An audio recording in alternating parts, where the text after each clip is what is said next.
राम राम. तर दोन विचार पद्धती आहेत, त्या दोन विचार पद्धती आपण इथे मी मांडायला आता उभा आहे. एक विचार पद्धती रिटायरमेंट झाली, शासनाने पैसा दिला, रिटायरमेंट झालं तर गावाकडे यायचं, गावातल्या शेतकऱ्याला तू चुकीचं करतोय हे सांगायचं आणि त्याच्यानंतर मी कशी शेती करतो हे बघ म्हणून त्या म्हाताऱ्या माणसाने शेती करायची. एक. दुसरं झिरो बजेट शेती, SRT शेती, गांडूळ शेती, जीवामृत शेती, भरपूर काही आहेत. तर आता हे झालं विचार प्रणाली. आणि एक विचार प्रणाली आपण इथं ऐकतोय, त्याचा एक व्हिडिओ सुद्धा आपण टाकलेला आहे, SRT. तर इथं जागतिक अन्न व शेती संघटनेने FAO द्वारा प्रमाणित आहे. आणि विशेष म्हणजे सगुणा बाग हे सरांचं फार चांगलं काम त्याच्यामध्ये आहे. आणि चंद्रशेखर भडसावळे सर आपल्या बरोबर आहेत. रामराम सर. नमस्कार सर. नमस्कार. तर आता या दोन विचार पद्धती मी तुम्हाला सांगितल्या.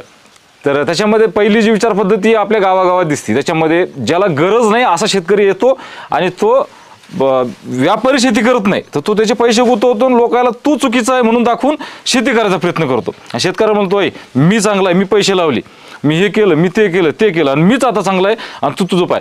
पण जर प्रमाणित जर केलं तुम्ही सारखीच उत्पन्न आणि याचं सारखीच उत्पन्न, तर याला 25 जरी क्विंटल झाला तरी तो 10 क्विंटलवाल्याला बाहेर राहतो. हे तिथं गणित चुकतं. आता SRT मध्ये काय नवीन आहे, तर SRT मध्ये एकदा बेड केल्यानंतर 4-5 पिकं त्याच्या पिकावरती त्या बेडवरती घेतले जातात, बरोबर ना? जवळजवळ किती वर्ष? 20 वर्ष. 20 वर्ष एका बेडवरती पिकं घेतली जातात. दुसरी गोष्ट त्याच्यामध्ये परत आपला सगळ्यात मोठा प्रश्न शेतकऱ्याचा एक आहे सर, की राऊंडअप द्वारे जर शेती केली, आता तुम्ही बसा सर, बसा. राऊंडअप द्वारे जर शेती केली तर माझं एक मत आहे, त्याच्यानंतर सर आपल्याला बोलतील, त्याच्यात सविस्तर ते बोलतील आणि आपल्याला उत्तरच भेटतील. आपण फक्त उत्तर आता पोहोचवते मी सगळ्या शेतकऱ्याच्या वतीने. तर राऊंडअपने शेती केली, ग्लायफोसेटने शेती केली, किंवा स्वीप पॉवर मारलं, किंवा मग काय काय जे असतील ते सगळे मारले. हे सगळे औषधं विदेशातले, हे सगळे आपण जे पिकं मारतोय ते सगळे पिकं विदेशातली. त्यामध्ये सगळे तुमचे सोयाबीन आलं, सगळे आले. तर हे सगळे पिकं आपण तिकून कॉपी करून इथं आणले आणि आपण इथं वापरतोय. आता मी परत एकदा त्या विषयावर जाणार नाही, पण आपल्या परत विद्यापीठाचं काय काम ते सर माहीत नाही बा. तर अशा माध्यमातून हे पिकं आले, मग त्याच्यामधून आम्हाला शेतकऱ्याला सर कोणचं औषध कोणत्या पिकात मारायचं आणि त्याचा परिणाम काय होईल हेच माहीत नाही. म्हणजे आम्ही जे औषधी साक्षरच नाही, बरेचसे शेतकरी औषधं साक्षर नाहीये. मग त्याच्यामध्ये काय होतं की माझ्या मागच्या वर्षी पडलेलं जे औषध आहे 240 हे पडलेलं होतं आणि तर नाशिकच आहे. लोक जे दुकानदार आहेत त्यांनी मला तण मारायला दिलेलं आहे, म्हणून मी ते औषध आणलं आणि माझ्या पिकावर मारलं आणि ते सरकी जळाली माझी. तर म्हणलं मग औषध कोणतं मारलं, तर म्हणजे 240 मारलं. ही बी अडचण येते. त्याच्यानंतर आता ग्लायफोसेट आपण जे वेगवेगळे प्रकार आहेत तसे याच्यामध्ये राऊंडअप आपण उदाहरण घेऊ. वैद्य भाऊने चांगला एक प्रयोग इथे केलेला आहे. तर जमिनीचं कर्ब वाढलं म्हणून सरकार त्यांना पैसे देते. आणि एकीकडे असं सुचवण्यात येतं की तुम्ही जर राऊंडअप मारलं तर तुमचा जमिनीचा कर्ब नष्ट होणार आहे, तुमचे जीवजंतू सगळे नष्ट होणार आहे आणि तुमची वाळवंटाकडे वाटचाल आता चाललेली आहे, असं पण सुचवलं जातं. मग हे बी दोन बाजू शेतकऱ्याच्या मनात आहे सर, की आता सत्य काय मानावं, की बाबा त्यांनी जीवजंतू मारतात ते मानावं आणि की हे मारावं. कारण की तुमचंही मत आहे की जीवजंतू वाढले म्हणजे शेती चांगली पिकती. त्या जे शास्त्रज्ञ म्हणतात, शास्त्रज्ञाचं नाव मी घेणार नाही, तर त्या शास्त्रज्ञाचंही म्हणणं आहे की बाबा मी सर्च केलं 1 फुटातले जंतू औषध मारल्यानंतर मरून जातात. आणि मग जर समजा शेतीचे जंतूच जर मेले तर मग तुमचं उत्पन्न कसं होईल, असं त्यांचाही प्रश्न असतो शेतकऱ्यांचाही आणि जे तज्ज्ञ आहेत त्यांचाही. त्याच्यामुळे शेतकरी त्याला घाबरतो. दुसरी गोष्ट साक्षर न होण्याचं अजून एक काम सांगतो. आता कापूस आहे, भाऊचा जर व्हिडिओ तुम्ही बघितला, इथे बसलेलेच भाऊ आहे, तर तो वाटलं तुम्हाला फुटेजमध्ये पण टाकतो. तर त्यांनी फक्त 1 खुरपणी देऊन आता कापूस जो केलेला आहे आणि त्या कापसामध्ये आता चांगला परत एकदा डबल फ्लॅश सुद्धा लागलेला आहे. म्हणजे त्या राऊंडअपचा वापर त्यांनी ज्या पद्धतीत केला त्या पद्धतीत आपण साक्षर नाहीये असं मला वाटतं. आणि आता दुसऱ्या शेतीचं उदाहरण घेता येईल. समजा आता गांडूळ खत आलं, गांडूळ खतामध्ये तुम्हाला शेड बांधायला ते सगळं करायला तसं तर मी झाडाखालीच करतो, पण शासन भरपूर काही सबसिडी देते. आता तुमचे भरपूर काय, आता झिरो बजेटच्या बाबतीत उदाहरण केलं, झिरो बजेट तर शेती होऊ शकत नाही, पण ते झिरो बजेटचा पद्धतीने विचार जर केला तर तोही बऱ्यापैकी जर एवढं चांगलं जर असतं तर गावागावात कमीत कमी अर्ध गाव 75% गाव तेही झालं असतं. आता SRT ही पद्धत जर समजा तुम्ही लांबून बघितली तर तुम्ही मी जे अगोदर जे म्हणलो होतो तेच त्याला पद्धत लोक थोडं बोलतील की बाबा तुम्ही ज्याला पैशाची गरज नाही अशी शेतकरी जे शेती करतात आणि त्याला मग काही बघण्यासारखं काम नसतं, त्याला अगोदर पैसा लय मोठा असतो. पण जर बारकाईने अभ्यास केला, भाऊच्या बाजूचंच उदाहरण आहे, भाऊ तुमच्याच बाजूचं उदाहरण आहे, तुम्ही गेल्यानंतर शेतकऱ्याला मी विचारलं बरं मग हे जे करते ते बरोबर आहे का, त्याच्याकडे पैसा लय म्हणे. पण आता खरं ना, ते परत त्याचंही नाव सांगणार नाही मी इथं. पण ह्या अडचणी आल्या ना, यांना जे आलं, पण आता ज्यावेळेस आपण पाहतो, आपण व्हिडिओच्या माध्यमातून ज्यावेळेस मांडतो की एका एकरला यांचा खर्च फार कमी आहे सर, सर, आणि त्याच्यानंतर उत्पन्न येणार फार चांगलं आहे. तर ही जी पद्धत आहे ही आमच्याकडे मोसंबी बाग भरपूर आहे. आम्ही आता मोसंबीची चर्चा करत आलो इथून तिथून. फळबाग भरपूर मोठ्या प्रमाणामध्ये, आणि गवत मारणं आणि आम्ही साक्षर होणं फार गरजेचं आहे. कारण आमच्या मनातली जी भीती आहे ही पहिली तर कुठल्या पिकात कुठलं तणनाशक चालवणं हाच बऱ्यापैकी जवळजवळ 75% लोकांना तिचीच अडचण आहे. बरं, प्रमाणाच्या बाबतीमध्ये आपण दुकानात गेलो की औषधाचं प्रमाण 20चं जसं 25 सांगलं जातं, तसं राऊंडअपच्या बाबतीतही आपण आता ऐकलं की प्रमाण किती सांगावं. म्हणजे आता इतके वर्ष राऊंडअप होऊन गेले तरी आम्ही आता प्रमाणावर अजून हे नाही, फिक्स नाही. कारण की आमचं हराळ मरत नाही, पुढं हराळ मरती, तर ह्या सगळ्या बाजू आहेत. तर आपण जे प्रश्न उपस्थित केले, एक गोषवारा सगळ्यांच्या मनातला आहे, तसंच चर्चेअंती बरेपैकी अजून प्रश्न नक्कीच पुढे येतील. कापसामध्ये तणनाशक मारायला पाहिजे का, जर सोयाबीन आणि मोसंबी एकत्र असेल तर बऱ्यापैकी आपण स्ट्रॉंग आर्म मारतो, तर स्ट्रॉंग आर्म मारल्याने मोसंबीची गळ होती का, मोसंबी पिवळी पडती का, कारण की त्याची किंमत फार कमी आहे, 100-200 रुपयाला पुडी आहे. गावातल्या पुडीची किंमत 100-200 रुपयाला आहे. म्हणजे ते मारल्यानंतर फळबागेत काय अडचण होती का, याचे उत्तर जोपर्यंत शेतकऱ्याला मिळणार नाही तोपर्यंत शेतकरी हिंमतच करणार नाही. आणि याचे सगळे उत्तर सरांकडून आपल्याकडे मिळतील आणि आपण तेच ऐकायला इथं आलेलो आहोत. सर धन्यवाद. धन्यवाद. प्रश्न मला असं वाटतं बरेच प्रश्न यांच्या वक्तव्यामध्ये आहेत.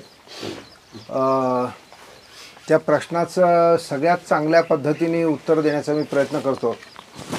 कसं आहे की ह्या सगळ्यातले बारकावे म्हणजे औषधाचं नाव काय, त्याचं प्रमाण काय, ते केव्हा मारायचं, ह्या सगळ्या गोष्टी आम्ही कोणी हे सांगू शकणार नाही, कारण आमची ती पिकं नाहीत. परंतु एक गोष्ट मी नक्की सांगू शकतो तुम्हाला की जसं तुम्ही 2 उदाहरणं दिलीत, एक प्रोफेसर आणि कोणीतरी आमच्यापैकी, आणि एक ह्यांच्या गावातला शेतकरी आणि हे समोर बसलेले शेतकरी आहेत विठ्ठलराव, हे अशी तुम्ही 2 उदाहरणं दिलीत. पण संस्कृतमध्ये एक सुभाषित आहे ज्याचा अर्थ काय ते मी तुम्हाला सांगतो. ते सुभाषित असं सांगतं की ज्याच्या डोक्यावर केस नाहीत अशा वैद्याकडे केस यायचं औषध मागायला जाऊ नका. कळलं तुम्हाला? बरं झालं.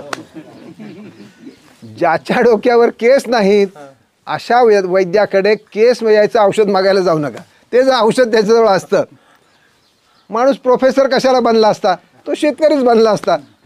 मग जर मी शेतावरच थांबलो आहे, जे लोक सगुणा बागेत येऊन गेले त्यांना एकदा विचारा, मी शेतावर राहतो का नाही शेतावर? मी शेतावर नाही राहत, शेतावरच राहतो. मला दुसरं घर आहे का? मला दुसरं घरच नाही. बरं, जे घर आता आहे किंवा जी आता चांगली आहे किंवा जी माझी गाडी आहे ती मला मी 76 साली आलो तेव्हा असेल का? तुम्हाला शक्यच नाही. मेहनत केली शेतावर. मी काय प्लॉट बीट विकले का? नाही विकले. मी कुठे लांड्याला बड्या करून काय कुठे असंही काही केलं नाही. तेव्हा मी फक्त मेहनत केली, शेतीमध्ये उभं राहून मेहनत केली, फक्त ती मेहनत सुयोग्य. ह्याचा अर्थ चांगली शेती कशी करायची ह्याचा अभ्यास करायला तुम्ही माझ्याचकडे या, हे विचारायचं मलाच अधिकार आहे. बरं, दुसरं आणखीन एक सांगतो. मनुष्य जो अधिकारी होतो, तुमच्या शहरामधले मोठे मोठे अधिकारी किंवा मोठे कारखानदार किंवा व्यापारी, त्यांची मुलं शिकतात का इथे ह्या गावांमध्ये कुठे शिकतात का? नाही. ते गेली मुंबईला. ती मुंबईला गेल्यावर तिथून ती पुढे परत इथे आली का? ती गेली अमेरिकेला. ती अमेरिकेतनं परत इथे आली दिसत नाही. तुम्ही ह्यांना विचारा किंवा जे त्यांना विचारा, आमची 3ही मुलं ही परदेशात गेली, तिथे शिकली, भरपूर मोठा अभ्यास केला आणि 3ही मुलं आता परत भारतामध्ये आहेत. भारतामधल्या ग्रामीण त्यातल्या 2 मुली म्हणजे 2 मुली, 2 जावई आणि मुलगा आणि सून, ही सगळी पिढी आता इकडे परत आली, ग्रामीण भारताशी संबंधित ही मुलं सगळी काम करतात. मग हे एवढं कमी आहे का केस आल्याचं उदाहरण? तेव्हा तुम्ही शेतीशी संबंधित जर काय यशस्वी शेती तुम्हाला बघायची असेल तर सगुणा बाग हेच तुम्हाला उदाहरण आहे. तेव्हा तुमच्या दुसऱ्या प्रश्नाचं उत्तर की कोणाचं ऐकायचं हे आपापलं तुम्ही ठरवा. संस्कृतमध्ये त्यासाठी सुभाषित सांगितलेलं आहे, ज्याच्या डोक्यावर टक्कल आहे त्याच्याकडे केस यायचं औषध मागायला जाऊ नका. आता राहिला प्रश्न कार्यप्रणाली, प्रोटोकॉल. त्याच्याविषयी आम्ही मगाचपासून बराच वेळ बोललो की ही कार्यप्रणाली जी आहे, मला वाटतं तुम्ही येता असं आम्हाला येत होतं, याच्यावर एक अभ्यास व्हायला पाहिजे. हा अभ्यास काही कठीण नाही आहे. आमची ह्यांची काही ओळख नसताना नुसतं व्हिडिओ किंवा काहीतरी माध्यमातून ह्यांनी ते तंत्र स्वीकारलं आणि किती यशस्वीपणे राबवलं. मग हे जर तंत्र इतकं सोपं आहे की व्हिडिओ बघून हे करून तर आता तर आपण एवढे एकत्र झालो आहे. एवढे एकत्र झाल्यावर आणि तुम्ही आमच्या पाठीशी आहात हे सगळं परत शेतकऱ्यांपर्यंत घेऊन जाण्यासाठी, त्याच्यासाठी आम्ही असं सजेशन दिली की प्रोफेसर भलगे, फार मोठं नावाजलेलं नाव तुमच्या भागातलं, पाणी प्रश्नाच्या संबंधित त्यांनी मोठे कामं केलेली आहेत. तर पाणी आणि शेती आणि शेतकऱ्यांच्या जे असलेला प्रचंड जिव्हाळा आहे प्रोफेसर भलगे यांनी ते आपल्याला सगळ्यांना एकत्रित करून माहिती त्यातनं घेऊन त्यांना तुम्ही आपल्या ग्रुपवर घ्या, आहेत का? तर असं करून शेतकऱ्यांचे अनुभव घेऊन, तुम्हाला काय फार जास्त पिकांची गरज नाही आहे इथे. तुमची काय 20-25 पिकं नाही आहेत. तुमचे काय एक कापूस, तूर, सोयाबीन, मोसंबी, मका आणि काहीतरी आणखीन अशीच 5 पिकं असतील. 10 पिकांसाठी तुम्हाला कार्यप्रणाली फार सोपं आहे, फार कठीण बिलकुल नाही. पण अचूकता फार महत्त्वाची आहे. जो तुम्ही प्रश्न मांडलात की एवढं गवत झालं आहे, मी मोसंबीवर आत्ता औषध मारायचं का एवढं असताना मारायचं, ते कोणचं मारायचं, काहीतरी भलतीच चूक करून मोसंबीची फळगळ झाली तर बिलकुल नाही चालणार. उलट ती मोसंबी, मी म्हणतोय की मोसंबी तुम्ही जर ही कार्यप्रणाली स्वीकारलीत तर तुमची मोसंबी जास्त रसाळ, जास्त गोड, जास्त तेज असलेली, जास्त टिकाऊपणा असलेली आणि कमी खर्चात, आणि हे सगळं तुम्ही जर सुरू केलं तर हे तुमचे लीडर जे आहेत यांनी आता कार्बन क्रेडिट योजना खेचून आणली आहे. ज्या कंपनीचं ते नाव मला सांगतायत त्याचे मालक माझ्या घरी येऊन थांबून राहून गेलेले आहेत, राजेंद्र बारवाले आणि त्या ताई, त्यांचं नाव काय त्यांच्या बहिणीचं, उषा बारवाले. हे सगळे लोक मला ओळखतात. पण अजून मी आमच्या भागातल्या शेतकऱ्यांना ते कार्बन क्रेडिट आणू शकलो नाही. ह्यांनी माझ्या पुढे धावून जाऊन काहीतरी नंबर आणलाय तुमच्यासाठी. नाही, जे हे बघा, जे काय आहे त्यांच्याजवळ ते तुमच्या लाभाचं आहे. तेव्हा ह्यांना सोडू नका. हे तुम्हाला ते आणखीन काहीतरी त्याच्यासाठी, म्हणजे नुसतं तुमचं मोसंबी जास्त चांगली होणार नाही तर तुमच्या ते काम करण्यासाठी तुमचा खर्च कमी होणार, तुमचे पैसे वाचणार, तुमचा मालाला उठाव राहणार, तुमचं नाव होणार. त्याबरोबर दक्षिणा माहिती आहे ना, दक्षिणा जेवायला बसल्यावर पानाच्या समोर ठेवतात दक्षिणा, काहीतरी ₹11. हां, दक्षिणाच म्हणतात ना तुमच्याकडे. हां, ही दक्षिणा पण तुम्हाला मिळणार कार्बन क्रेडिटची. ती दक्षिणा अशी ₹11ची नाही, ती लाखातली दक्षिणा असणार आहे. तेव्हा हा विचार ते घेऊन जर पुढे चाललेत तर आपण ही सगळी तुमच्या माध्यमातून फार मोठं काम उभं राहू शकतं इथे. त्याच्यामध्ये मला एक असं म्हणायचं होतं की समजा ते म्हणतात की जंतू मारतात, हां, आणि आपण म्हणतो समजा नाही मरत, कर्ब वाढते. हो, तर मग असं एखादं संस्था नाही का जिथे प्रमाणित केलं जाईल की बाबा हे मारलं आणि याच्यामध्ये गांडूळ पण नाही मिळाला. आता एक असा प्रयोग दाखवला होता एखादा नाही की त्याच्यामध्ये त्यांनी हे घेतलं, युरिया घेतला, युरिया हातावर घेऊन त्याच्यावर गांडूळ टाकलं. आता साहजिकच ते मरणारच होतं, ते गेलं मरून. मग त्यांनी सांगितलं ही किती विषारी आपल्या मातीला. तर मग बॅक्टेरिया असतील, जंतू असतील, बुरशा असतील, ह्या आमच्या जे मारलंय आपण ते मारल्यानंतर ते मेले नाहीत. ह्या 1 फुटामधले ते जंतू मेले नाही. असं आपल्याला काही सांगता येणार नाही का? एखादी संस्था नाही का की हे पेपर दाखवता येणार नाही का आपल्याला? आपलं खेतीबाडी जे आहे ना ते आमच्याकडे येऊन नाही म्हणजे असं एखादं कोणी बोलायला खेतीबाडी ही त्याच्यासाठीची संस्था नाही. नाही, पण ते चेक करताना तर त्यांनी दाखवलं आपल्याला की आपलं सूक्ष्म जंतूंचं प्रमाण वाढलं हे खेतीबाडीने करून दाखवलं. बरोबर. दाखवलं की सर्वसाधारण जमिनीमध्ये 10⁹ म्हणजे 9 लाख असेल, त्याच्याऐवजी 10⁻16-18 म्हणजे 1,60,00,000 एवढे जंतू वाढले. एवढे वाढले SRT पीक पद्धतीने. म्हणजे राऊंड अप मारल्यानंतरही त्या एका महिन्याच्या पिरियडमध्ये ती मेली नाही. त्याच्यामुळेच आम्ही दुसरा एक प्रयोग असा करून दाखवला, तुम्ही पण करू शकता तो प्रयोग. पावसाळ्यामध्ये अशी एवढी जागेवर राऊंड अप मारा जिथे गवत आहे, आणि शेजारी जिथे तुम्ही मारलं नाही, 15 दिवसांनी येऊन बघा, इथे तुम्हाला हजारो लाखो गांडूळ दिसतील आणि तिथे तुम्हाला एकही गांडूळ दिसणार नाही. आणि हे वाक्य जे आहे ह्यांनी ते अनुभवलेलं आहे म्हणून ते पटकन सांगतात. अगदी खरं आहे. हा अनुभव प्रत्येकाचा आहे. आपल्या जगामध्ये तर याचं प्रमाणित असं आपण करू शकणार नाही की बाबा हे पेपर असे फेकून द्यायचे पाय बाबा. हा नाही, असं आहे की त्याच्यावर काम चालू आहे. तेच हे प्रोफेसर सारखे मंडळी आम्ही काम करतो आहोत. काल जे इस्रायलचे राजदूत आले तेच म्हणालेत की त्यांच्याबरोबर काही काम. नंतर आपल्या देशाचं जे सगळ्यात उच्च संस्था ICAR, Indian council of agriculture research, त्याचे जे सगळ्यात उच्च म्हणजे director general of agriculture DG, त्यांच्याबरोबर काही आम्ही बैठका झाल्या. ते सगळं बोलणं चालू आहे. पण कसं आहे, हे सगळं व्हायला वेळ जाणार आहे. तो वेळ म्हणजे हे सगळं उभं करण्याच्यासाठी हे थांबले नाही, ते थांबले नाही, ते थांबले नाही. आपण कशाला थांबायचं? ते तर म्हणतात की ती 10-20 वर्ष ते करतायत. माझ्या मते हा सगळा विषय परशुराम भाऊ जास्त चांगले सांगू शकतात. मी त्यांना सांगतो की त्यांनी ह्याच्यावर भाष्य करावं.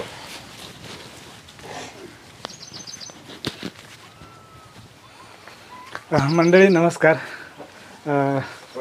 मी परशुराम आगिवले.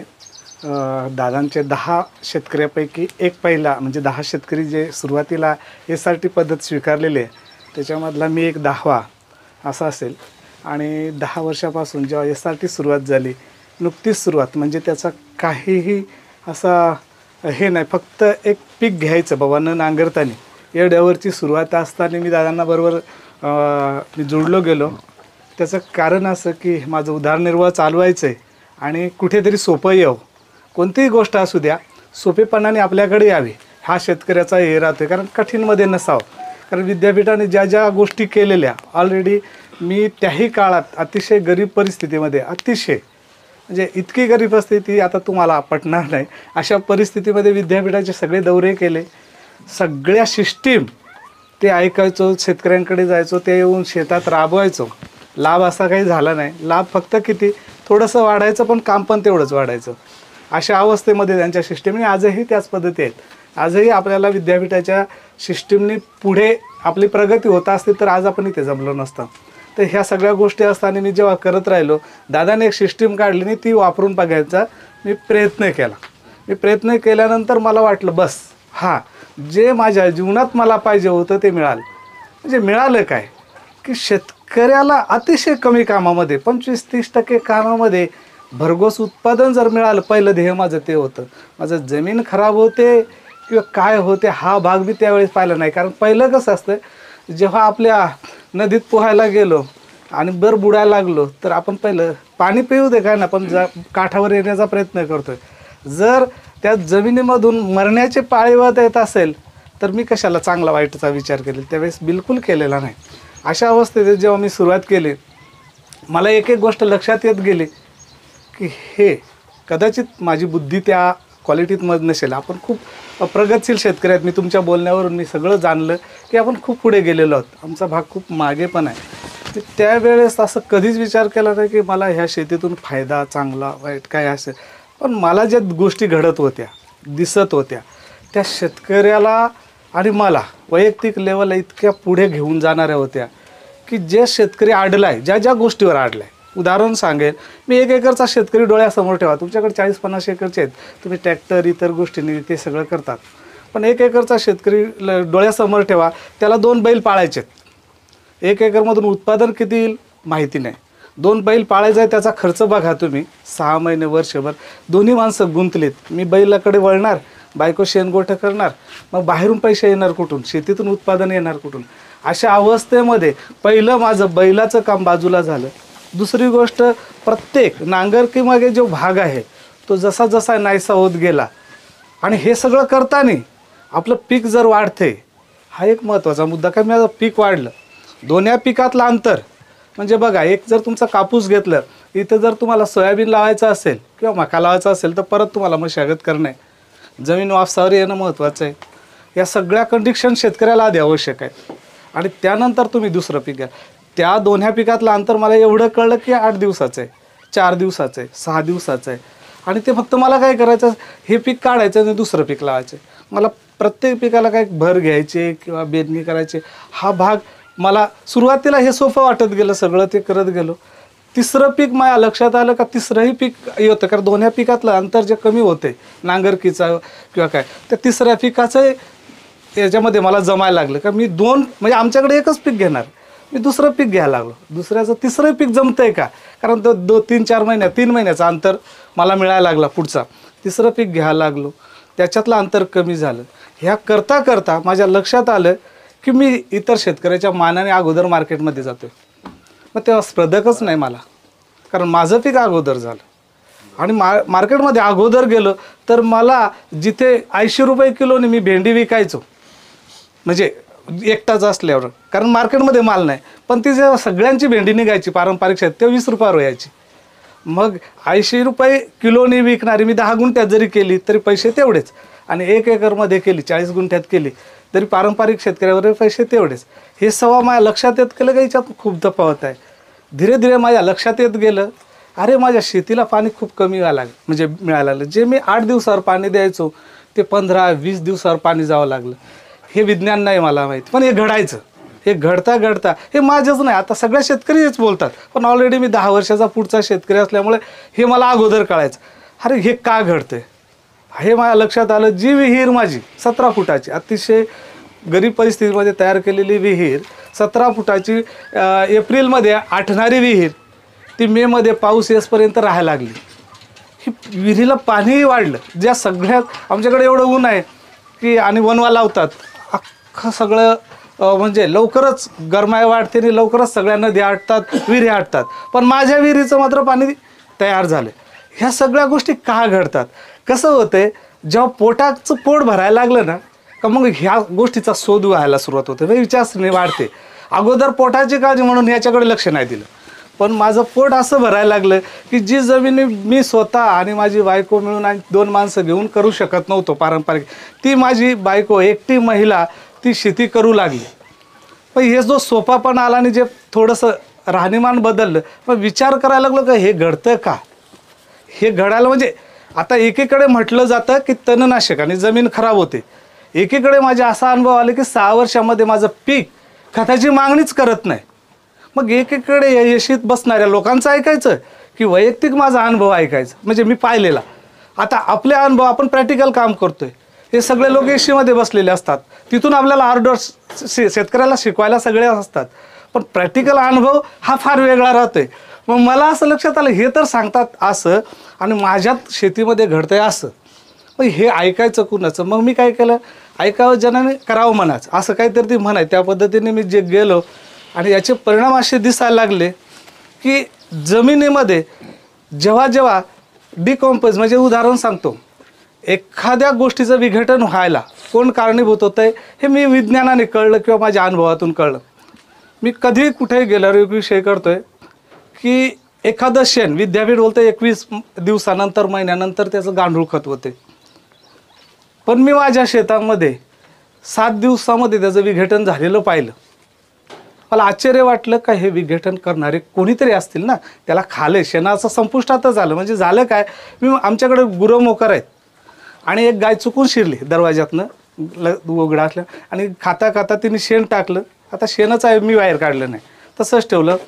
असं पाहताना मी परत जेव्हा, कारण शेतावरच राहतोय, गेला, अरे आता मागल्या रविवारी मी पाहिलेलं इथं शेण टाकलं, पण आता शेण कुठे आहे, तर शेण नाहीसं झालं. अरे हे शेण एवढ्या लवकर कसं काय त्याचं विघटन झालं? जे काही पिकाचे अंश आहेत ते लवकर कुजलेले दिसायला सुरुवात झाली लगेच. आता माझ्या मनात आलं का हे घडतंय काय? मग माझ्या लक्षात असं आलं की तिथे कुणीतरी कुजवणारी क्रिया सुरू झाली. कुजवणारी जी क्रिया झाली मग ते याचा अर्थ त्याचा खतात रूपांतर झालं.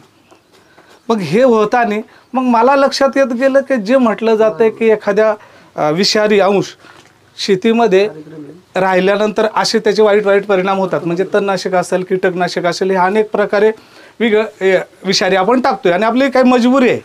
एखादी बोंडाळी आली म्हणून आपण काही त्याला विषारी औषध मारणार नाही का? मारावंच लागेल, कारण मला ते पीक पाहिजे. कुणाला इच्छा नसते कारण नाही मारावं, पण त्याचं विघटन करणारे जर आपल्या जमिनीमध्ये नसतील तर मात्र ते विष टिकून राहते. जर तुम्ही तुमच्या सूक्ष्मजीवाला तुम्ही पूर्ण नष्ट केलेत, ते नष्ट होतात कशाने हे माझ्या लक्षात आलं. की त्यांचं घर मोडलं, त्यांना ओपन केलं का ते नष्ट तिच्या मागे होतात. आता काय करतो, एवढ्या ट्रॅक्टरच्या वजनाने एकतर उखळतो आणि चाकाच्या वजनाने त्यांचं घर डिस्टर्ब करतोय. त्यांना पाहिजे काय? माझ्या मतेने हवा जमिनीमध्ये खेळती असावी, त्यांना सेंद्रिय पदार्थ असावा खायला आणि जमिनीमध्ये ओल टिकणारी असावी. असं असलं की जीवाणू टिकायला सुरुवात होते. आता तेच काम आपल्या प्रत्येक विषारी औषध असू द्या, आपलं पिकाचे अंश असू द्या, यांना कुजवण्याचं जे काम करतात ना, ऑलरेडी ते सुरू होतं आहे. मग हे माझ्या लक्षात आलं की मी एवढ्या वर्षी प्रत्येक पिकामध्ये एखादं तणनाशक मारतोय, पण माझ्या पिकावर परिणाम का नाही झाला?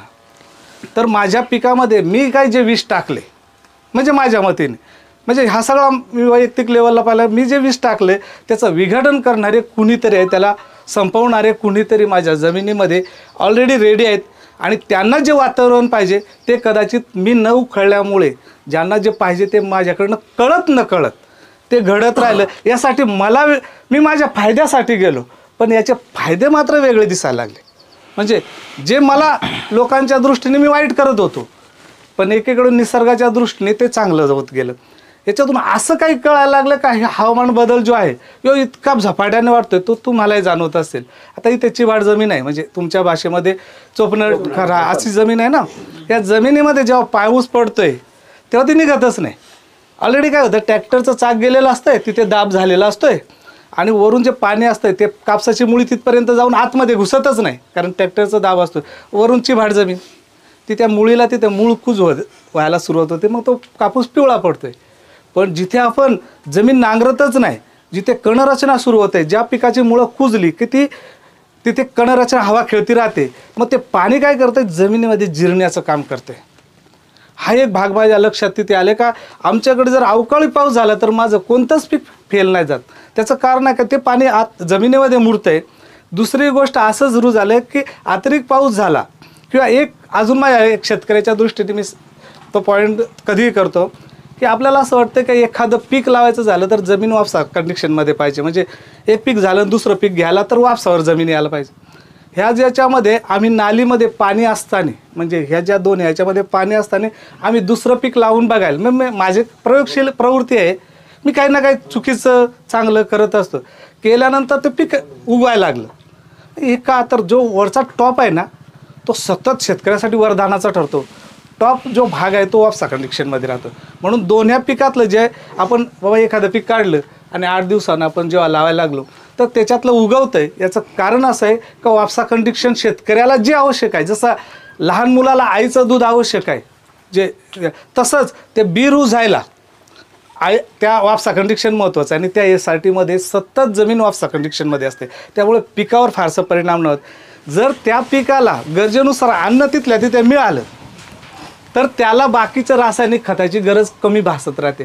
आता काय होतं, आपण घालतोय आपल्या जमिनीमध्ये सेंद्रिय पदार्थच त्याच्यामध्ये कमी आहे. आता आपण शेण वगैरे आणून टाकू शकत नाही भविष्यामध्ये, ते शेण तिथल्या तिथे तयार झालं पाहिजे.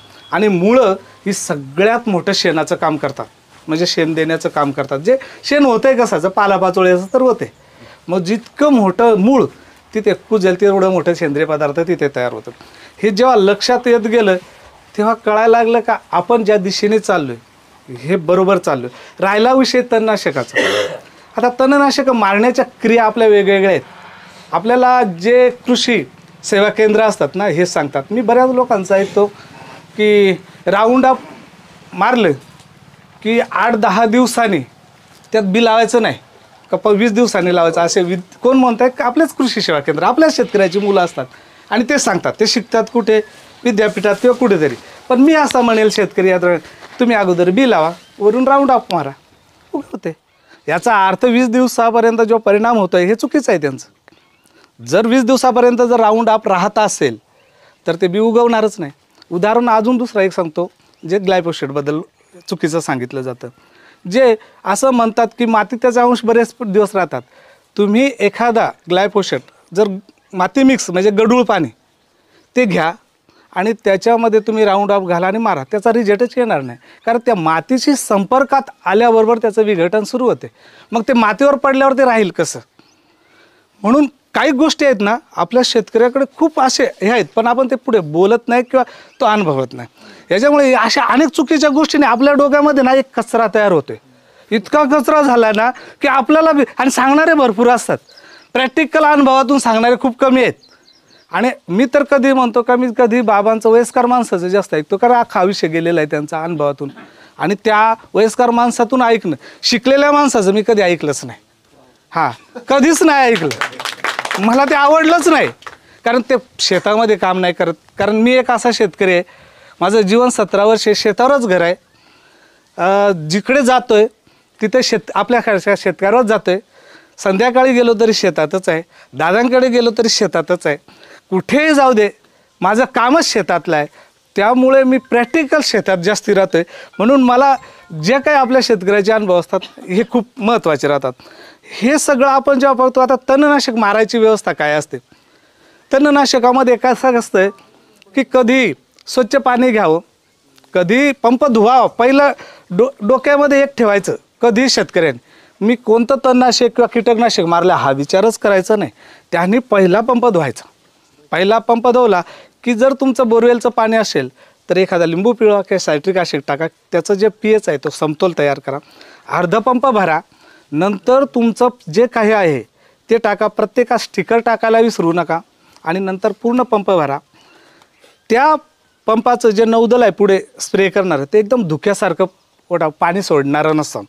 कारण जर पाणी सोडणारं असेल तर रिजेक्ट खूप कमी येतोय. दवावर असताना तणनाशक मारू नका, दवा असताना गवतावर मारू नये. हां, कारण काय होतं त्या दवाबरोबर ते पडते. हवा चालू असताना मारू नका, तो एक विषय आहे.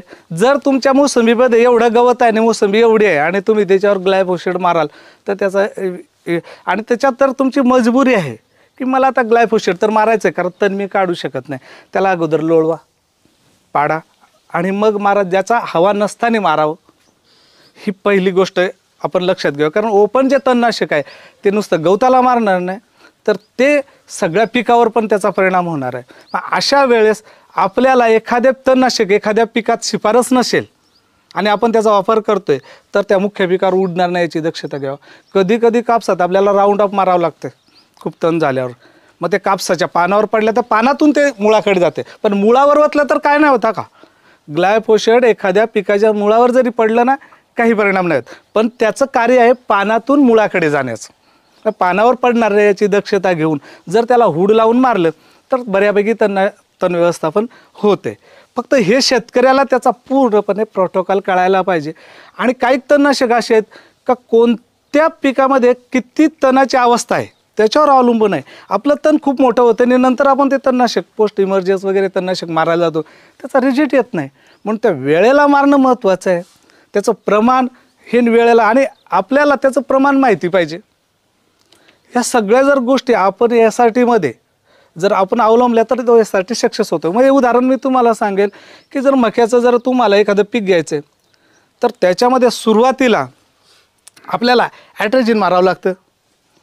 गोलच्या ऐवजी आपण ॲट्राजिन मारतोय, पण अगोदर रानात जर गवत असेल ओपन जागी तुम्ही ग्लायफोसेट मारून घ्यायचं, ते 9 दिवसांनी त्याचा रिझल्ट येतोय. पण आपल्या मारण्यावर आपला विश्वास असेल तर आपण त्याच गवतामध्ये तुम्ही मका लावू शकताय. मका लावल्यानंतर मका तर उगवावा, बाकीचं गवत उगवणं म्हणून आपण ॲट्राजिन मारतोय. नंतर तण आल्यानंतर आपण टिंजर मारतो. हा प्रोटोकॉल झाला. मग ह्याचप्रमाणे तुमचा कापसाचा प्रोटोकॉल तयार वेगळा होतोय, सोयाबीनचा वेगळा होतोय, प्रत्येक पिकाचा एक वेगळा प्रोटोकॉल. म्हणजे जे तुम्हाला पीक घ्यायचं आहे ना ते पीक, त्याचा तणनाशक आणि ते कधी मारायचं आणि कसं मारायचं हे अगोदर समजून घ्यायचं आणि त्या पिकाला सुरुवात करायची.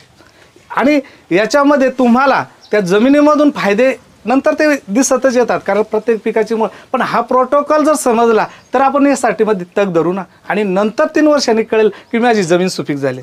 हा प्रोटोकॉलच समजला नाही तर तुमची जमीन सुपीक झाली की नाही हे तुम्हाला कसं कळेल? तोपर्यंत 100 लोक हसणारे असतात, त्याच्यातून सगळ्यात जास्त हसणारे माझे भाऊबंदकीच वैयक्तिक लेवलला. आपल्याला ह्या गोष्टीचा जर अभ्यास नसेल तर मात्र आपल्याला अडचणी सुरू होतात. कोणतंही तणनाशक हे टेस्ट झाल्याशिवाय म्हणजे त्या याच्यामध्ये सायंटिक्समध्ये आपल्या याच्यापर्यंत येत नाही. पण त्याचं प्रमाण वगैरे आहे, हे सगळं जर आपल्याला कळलं आणि त्याचं प्रमाण म्हणजे आपण काय करतो, भरपूर आहे जास्त तणनाशक थोडंसं जास्तीच होतं, असं काही करायचं नाही. त्याचं साईड इफेक्ट वेगळं होतं. पण मी तुम्हाला असं म्हणेल, म्हणजे आता भरपूर वेळ होतं तर मी तुम्हाला सगळ्यात महत्त्वाचं जे आपले अनिल निवळकर आहेत, हे तणाचं विघटन कसं होते याच्यावर खूप छान माहिती देतात आणि ते आपल्याला याच्याविषयी बोलतील. तर आपल्याला बहुतेक मी मगापासून ऐकलं का तण व्यवस्थापन हा महत्त्वाचा मुद्दा आहे आणि तणाचं विघटन कशा प्रकारे होते त्याविषयी आपल्याला अनिल भाऊ थोडक्यात माहिती देतील. माझं नाव अनिल निवळकर आणि मी मुख्य कोकणातला आहे, म्हणजे रत्नागिरी जिल्ह्यामध्ये खेड तालुका. पण आता गेली 12 वर्ष दादांची इथेच त्यांच्या शेतावरती काम करतो आहे. तर आता कर्मभूमी माझी रायगड जिल्हाच आहे. तर छान दादांनी आणि परशुराम भाऊंनी अतिशय मस्त तुम्हाला सगळ्या गोष्टी सांगितल्यात, किंवा शेतामध्ये पण आपण ज्या बऱ्याच गोष्टी बघितल्या, तर अतिशय चांगली परिस्थिती इथं निर्माण झालेली आहे. आता मुख्य भाग जो आहे, हे जे तंत्रज्ञान आहे SRT, त्याचं जो फुल फॉर्म आहे तो असा आहे की SRT म्हणजे सगुणा रिजनरेटिव्ह तंत्रज्ञान किंवा टेक्निक. तर SRTमध्ये रिजनरेटिव्ह हा मध्ये शब्द आहे. त्याचा मराठी अर्थ असा आहे की पुनरुज्जीवन किंवा पुनरुज्जीवित करणं. म्हणजे एखादा मेलेला असेल त्याला नवीन संजीवनी देणं आणि पुन्हा त्याला जीवन प्रदान करणं. आज आपल्या शेतीची अवस्था तशीच झालेली आहे. म्हणजे आपली ही भूमाता आपण तिला म्हणतो किंवा काळी आई म्हणतो. तर आज आपल्या ह्या भूमातेची, आपल्या काळ्या आईची अवस्था तशीच झालेली आहे, निकृष्ट झालेली आहे, कृश झालेली आहे, किंवा ती आत्महत्याच्या वाटेवरती आहे.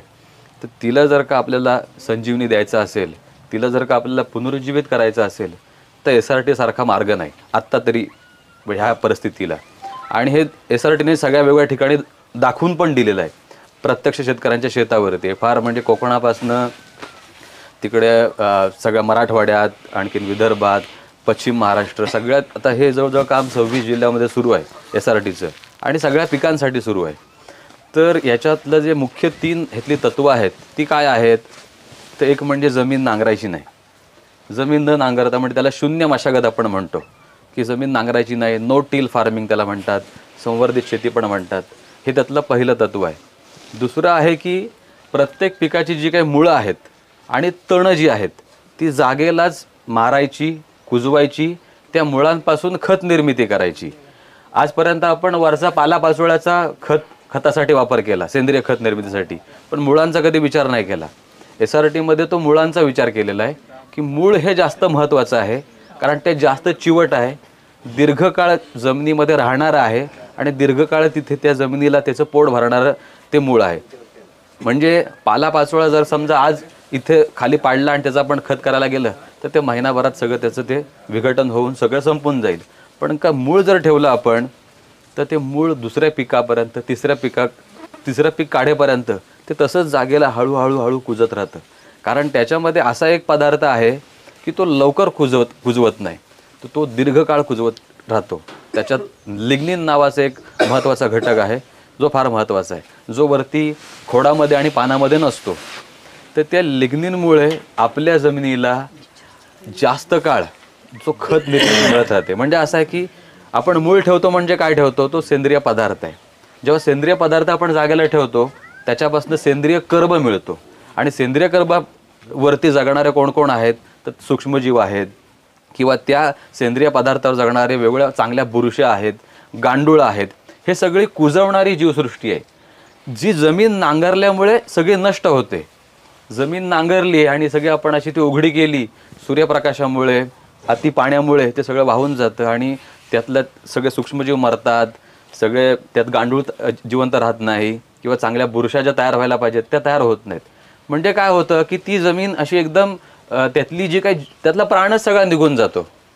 ती कशी काय हालचाल करेल किंवा कुठल्या एखाद्या गोष्टीला कसं चांगला प्रतिसाद देईल, अशा प्रकारच्या गोष्टी होतात. म्हणजे पारंपरिक पद्धतीमध्ये जेव्हा आपण तणनाशकांचा, रसायनाचा जेव्हा वापर करतो तेव्हा त्याचा वाईट परिणाम दिसून येतो. का तर त्याला वापरणारं, त्याला खाऊन संपवणारी तिथे जीवाणूसृष्टीच नाही आहे. जी जीवाणूसृष्टी SRTच्या शेतामध्ये मोठ्या प्रमाणात आहे. कारण आपण अगोदरच्या पिकाची मुळं जी काय जागेला ठेवली ती खाण्यासाठी तिथे जीवसृष्टी निर्माण झाली. जे दादाने तुम्हाला एक म्हण सांगितली मगाशी की असतील शीत तर जमतील भूत. समजा इथे आपण 4 दाणे साखरेचे टाकले किंवा गूळ ठेवला तर इथे मुंगे लागतील की नाही? मग त्यांना कसं कळलं की इथं साखर आहे किंवा इथं गूळ आहे म्हणून? पण त्यांना कळलं. जी म्हण आपण सांगतो असतील शीत तर जमतील भूत, तर शीत म्हणजे खाद्य आणि भूत म्हणजे ती जीव. तर जर आपण आपल्या शेतामध्ये त्या सूक्ष्मजीवांचं, त्या गांडुळांचं, त्या पुरुषांचं जर का खाद्य ठेवलं, जे म्हणजे मूळ ठेवतो किंवा तणांची आपण अवशेष ठेवतो, तणांची मुळं ठेवतो, ह्याच्यावर जगणारी जीवाणूसृष्टी ही प्रचंड मोठी आहे. आणि असं म्हणतात की 1 चमचाभर जर माती आपण काढली तर त्याच्यामध्ये एवढी जीवाणूसृष्टी असते की जेवढी या पृथ्वीवरती माणसं नाहीत. इतके प्रचंड जीवाणूसृष्टी त्या 1 चमचाभर मातीमध्ये आहे. म्हणजे विचार करा की हे सगळं जे शास्त्र आहे हे जीवाणूंचं शास्त्र आहे. आपण जी शेती करतोय ही सगळी भूसूक्ष्मजीव शास्त्राचा एक प्रकार आहे आणि त्याला खूप मोठं वैज्ञानिक ही आहे. जसं त्याला आपण अध्यात्माची पण जोड दिलेली आहे तशी विज्ञानाची पण जोड आहे. तर ही सगळी जीवाणूसृष्टी त्या जमिनीमध्ये जर का आपण तिचं जर का चांगलं पालनपोषण केलं, तिचं जर का पोट चांगलं आपण भरलं तर सगळं आपले रोगराई कमी होते. आपल्याला जी काय मर रोग लागतात, बोंडसड होते, मुळकूज होते किंवा हे रसायनांचा जो काय प्रकार आहे, रसायनांचं विघटन होण्यासाठी सुद्धा ह्या जीवसृष्टीचं फार महत्त्वाचं काम आहे. जसं आपल्या शरीरामध्ये आपण भात खातो तर भातापासून आपल्याला कर्बोदकं मिळतात, म्हणजे त्याला कार्बोहायड्रेट्स म्हणतात. किंवा आपण पालेभाज्या खातो त्याच्यापासून आपल्याला जीवनसत्व मिळतात. आपण जर का चिकन मटण खात असू तर त्याच्यापासून प्रोटीन मिळतं किंवा डाळींपासून आपल्याला प्रथिनं मिळतात. आता खाताना तर आपण तांदूळ खाल्ला तर किंवा भात खाल्ला, पण त्या भातापासून कार्बोहायड्रेट्स काढण्याचं काम किंवा म्हणजे कर्बोदक काढण्याचं काम आणि ते शरीरामध्ये जिकडे तिकडे पोचवण्याचं काम नेमकं करतो कोण? किंवा आपण जी काय डाळी खातो, भाजीपाला खातो, त्याच्यातनं जीवनसत्व आपल्याला शरीराला मिळवण्याचं काम आपल्या शरीरामध्ये नेमकं करतात कोण? तर ह्या सगळ्यामध्ये त्या जीवाणूसृष्टीचा भाग आहे. आता ह्याच्यामध्ये कोणी दारू प्यायला, मग ते रसायन त्याच्या पोटात गेलं तरी ते किती प्रमाणात गेलं आणि ती कुजवणारी किंवा त्याला संपवणारी जीवाणूसृष्टी ह्या पोटामध्ये उपलब्ध आहे आपल्या. तशीच ती जीवाणूसृष्टी आपल्या जमिनीमध्ये तयार होते किंवा जर आपण आपल्या त्या जमिनीला तिचं खाद्य दिलं तर. आणि तिचं खाद्य म्हणजे काय आहे तर ते मूळ आहे किंवा तणं आहेत, तणांची मुळं आहेत. जी जेवढ्या मोठ्या प्रमाणात वाढतील तेवढं ते इतर गोष्टी म्हणजे रसायनांचं विघटन करण्याचं काम कुठल्या प्रकारचं असू दे, ते मग तणनाशक असू दे किंवा रासायनिक खतं असू दे, हे सगळं विघटनाचं काम ही जीवाणूसृष्टी करत असते. आणि फक्त जीवाणूसृष्टी करते असं काही नाही, सूर्यप्रकाशसुद्धा त्याला मदत करतो. आणि इतर काही रासायनिक ज्या गोष्टी आहेत, क्रिया आहेत, ज्या केमिकल रिॲक्शन्स आहेत, ह्याच्यामधनं सुद्धा त्या रसायनांचं विघटन होत असतं. म्हणजे रसायनांचं विघटन करण्यासाठी 3 गोष्टी फार महत्त्वाच्या आहेत. त्याच्यामध्ये जीवाणूसृष्टी आहे, त्याच्यामध्ये त्या रसायनाची नैसर्गिकरित्या होणारी जी काय केमिकल रिॲक्शन आहे, रासायनिक क्रिया आहे ती एक आहे, आणि तिसरं म्हणजे सूर्यप्रकाश. आणि ह्या 3ही गोष्टी आपल्या देशामध्ये आपल्या शेतकऱ्यांकडे SRTच्या पद्धतीमध्ये अतिशय मोठ्या प्रमाणात उपलब्ध आहे. आणि म्हणून ह्याच्यामध्ये आपण जरी रसायन तणनाशक वापरलं किंवा हे वापरलं तरी आपल्याला आपल्या शेतामध्ये त्याचा विपरीत परिणाम दिसत नाही, उलट चांगला परिणाम दिसून येतो. कारण हे रसायनं ते तण, हिरवगार तण आहे किंवा आपण जो कापूस कापून घेतो त्याचा जो काही खोडवा आहे तो खोडवा मारण्याचं काम, त्याला कुजवण्याचं म्हणजे जागेला कुजवण्याचं काम ही रसायनं करत असतात. त्याच्यामुळे त्याचा चांगला परिणाम आपल्या शेतामध्ये दिसून येतो, वाईट परिणाम दिसून येत नाही. हे त्याच्यात मागचं एक शास्त्रीय कारण आहे. असं केल्यामुळे बघा ना, आता हे सगळं शेत एकसारखं दिसायला लागतं. जे भलके सरांनी सांगितलं की इथल्या पानांची जी रुंदी आहे ती जास्त मोठी आहे, इकडे पारंपरिकची रुंदी कमी आहे. जर का हे बघा, ह्या सगळ्या ह्याच्यामध्ये एक असं महत्त्वाची गोष्ट आहे की जमिनीचं आरोग्य चांगलं असेल तर पिकाचं आरोग्य चांगलं राहील. पिकाचं आरोग्य चांगलं राहील तर त्याला खाणारी जनावरं, प्राणी किंवा मानव म्हणजे त्यातलं खाणारा तांदूळ, सोयाबीन, पालेभाज्या त्या माणसाचं आरोग्य चांगलं राहील. आणि माणसाचं आरोग्य चांगलं राहील तर ह्या समाजाचं, तिथल्या नैसर्गिक स्थितीचं, परिस्थितीचं चांगलं आरोग्य राहील. म्हणजे जमिनीच्या आरोग्यावर सगळं अवलंबून आहे. जमिनीचं आरोग्य जेवढं चांगलं तेवढं तिथल्या सगळ्या परिसंस्थेचं, तिथल्या पर्यावरणाचं आरोग्य चांगलं. ह्याच्यामध्ये फार महत्त्वाची गोष्ट SRTमध्ये दिसून येते की बघा ना, की चांगले विचार पण रुजायला लागतात. की जेव्हा विठ्ठल भाऊंना हे कळायला लागलं की माझा खर्च कमी होतोय, माझी जमीन चांगली सुपीक व्हायला लागली, तर ते दुसऱ्या शेतकऱ्याला सांगायला लागले. एक शेतकरी दुसऱ्या शेतकऱ्याला सांगायला लागला, समविचारी लोक एकत्र यायला लागली. म्हणजे त्या जमिनीच्या आरोग्याचा माणसाच्या आरोग्यावरती पण चांगला परिणाम झाला, त्याच्या विचारांवर चांगला परिणाम झाला आणि ते विचार आता सगळ्याभर पोचायला लागले. सो हे एक महत्त्वाची गोष्ट ह्याच्यामध्ये आणखीन एक दिसून येते. तर रसायनं कुठली, एकतर रसायनांमध्ये अशा गोष्टी सांगितल्या जातात की रसायन जे आहे हे एकतर औषध होऊ शकतं किंवा विष ठरू शकतं. आपल्याला ठरवायचं आहे की त्याचं प्रमाण काय, त्याची योग्य पद्धत काय आणि योग्य वेळ काय. तुम्हीला दारू हे एक रसायन आहे, तुम्ही ठरवू शकता ती औषधासाठी वापरायची का ह्याच्यासाठी आपलं स्वतःला विष म्हणून वापरायचं, किंवा एखादी ॲस्पिरिनची गोळी जी डोकं थांबवण्यासाठी वापरायची का डोकं कायमचं बंद करण्यासाठी वापरायची. हे आपल्यावरती आहे. जेवणात टाकणारं मीठ त्याचं प्रमाण ठरवतं की ते जेवण रुचकर करायचं का ते म्हणजे काय म्हणायचं खारटपण अपायकारक करायचं. तर ते रसायनाचा डोस फार महत्त्वाचा आहे, त्याचं प्रमाण महत्त्वाचं आहे, त्याची योग्य पद्धत महत्त्वाची आहे आणि योग्य वेळ महत्त्वाची आहे. तर ह्या सगळ्या गोष्टीचा जर आपण विचार केला तर आपल्याला आपलं म्हणजे सगळी आपली जी काय आता आपण शेतीची जी काय वाटचाल आपली चाललेली आहे ती अतिशय योग्य दिशेला जाऊ शकते. फक्त ह्याच्यामध्ये सगळ्यांनी ह्याचा विचार करायला पाहिजे. कुणीतरी काहीतरी म्हणजे वेगळे विचार मांडून की नैसर्गिक शेतीच म्हणजे चांगलं किंवा झिरो बजेट म्हणजे काहीतरी वेगळं आणि रसायन म्हणजे फारच त्यांनी फारच आपला अपाय होतो किंवा हे होतं, तर असं नाही आहे. तर हा एक म्हणजे एक कल्पना करणं आणि सत्य काय आहे पडताळणं हे पण फार गरजेचं आहे.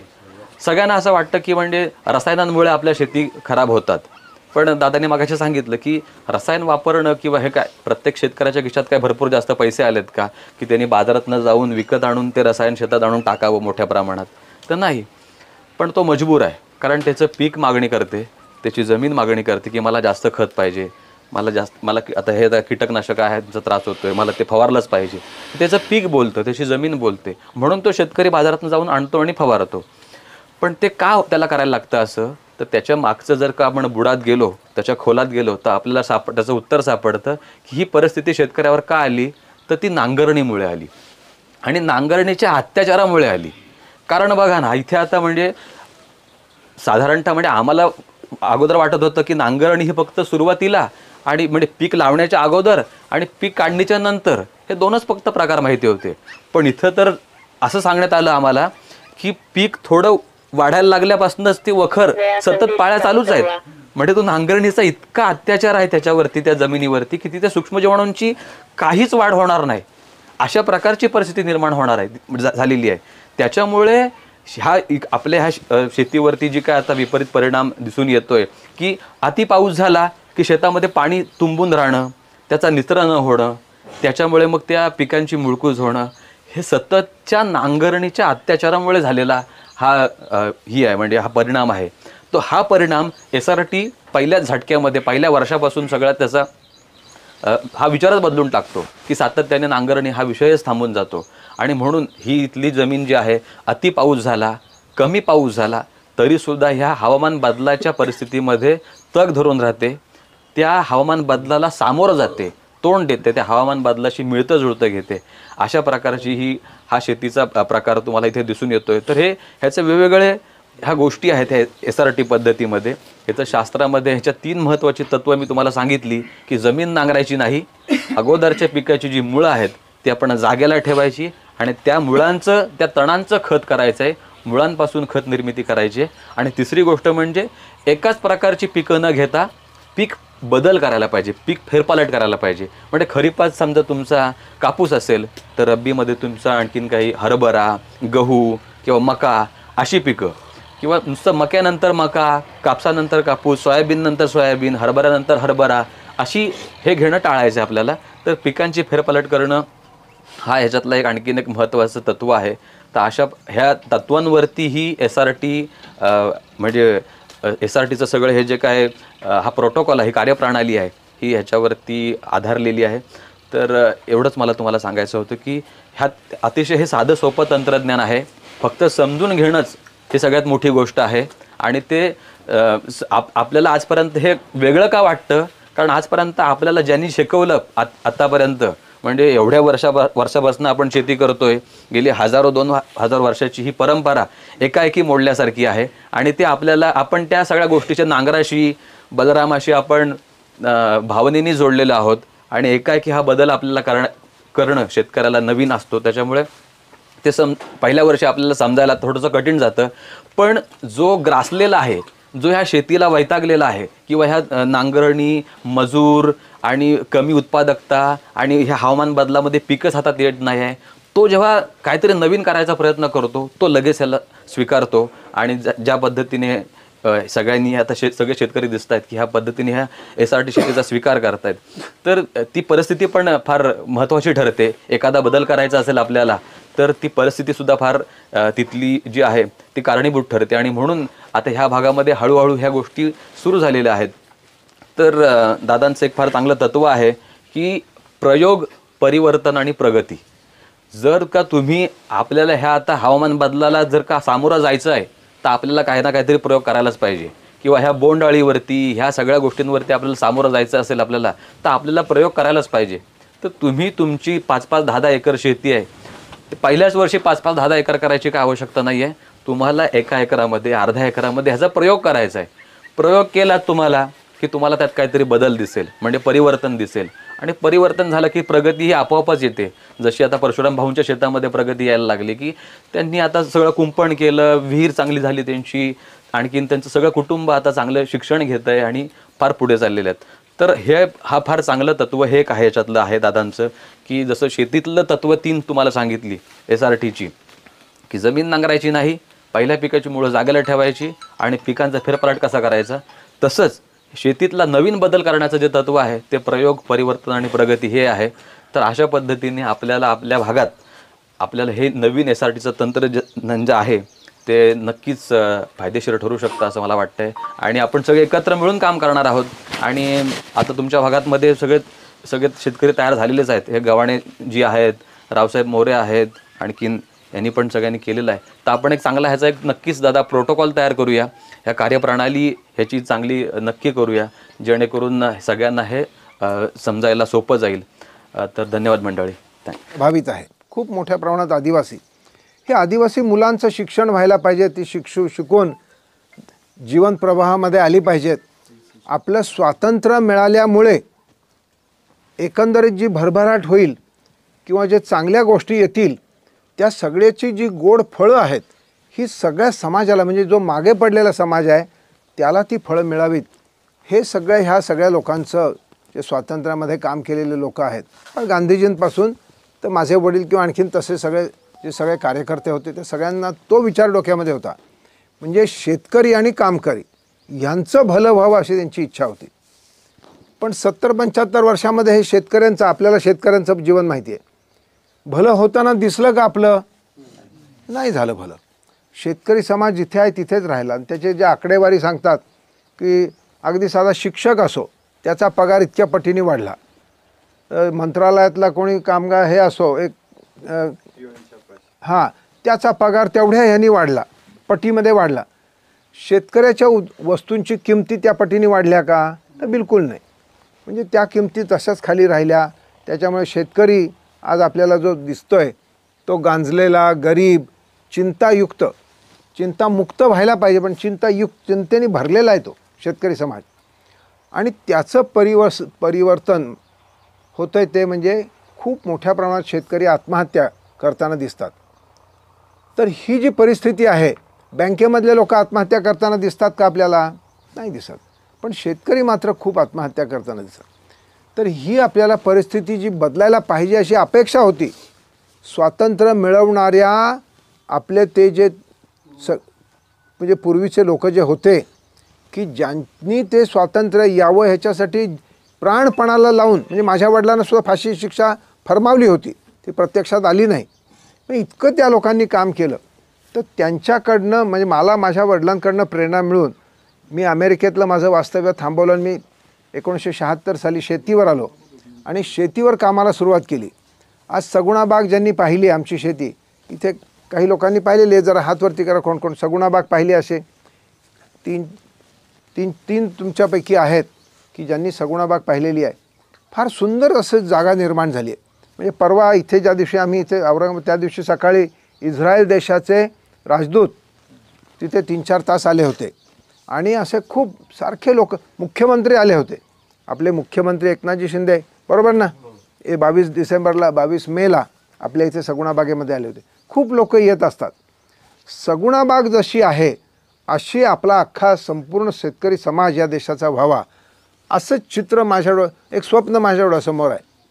तर आपल्याला सगळ्यांना आपला देशातला प्रत्येक शेतकरी चिंतामुक्त, समाधानी, आनंदी आणि त्याला कोणत्याही प्रकारची विचार करायची वेळ येता कामाची नाही की बुवा माझ्या मुलाला आता चांगल्या कॉलेजमध्ये ॲडमिशन घ्यायचे, मी पैसे कुठून आणू, हा विचारच त्याला पडता कामाचा नाही.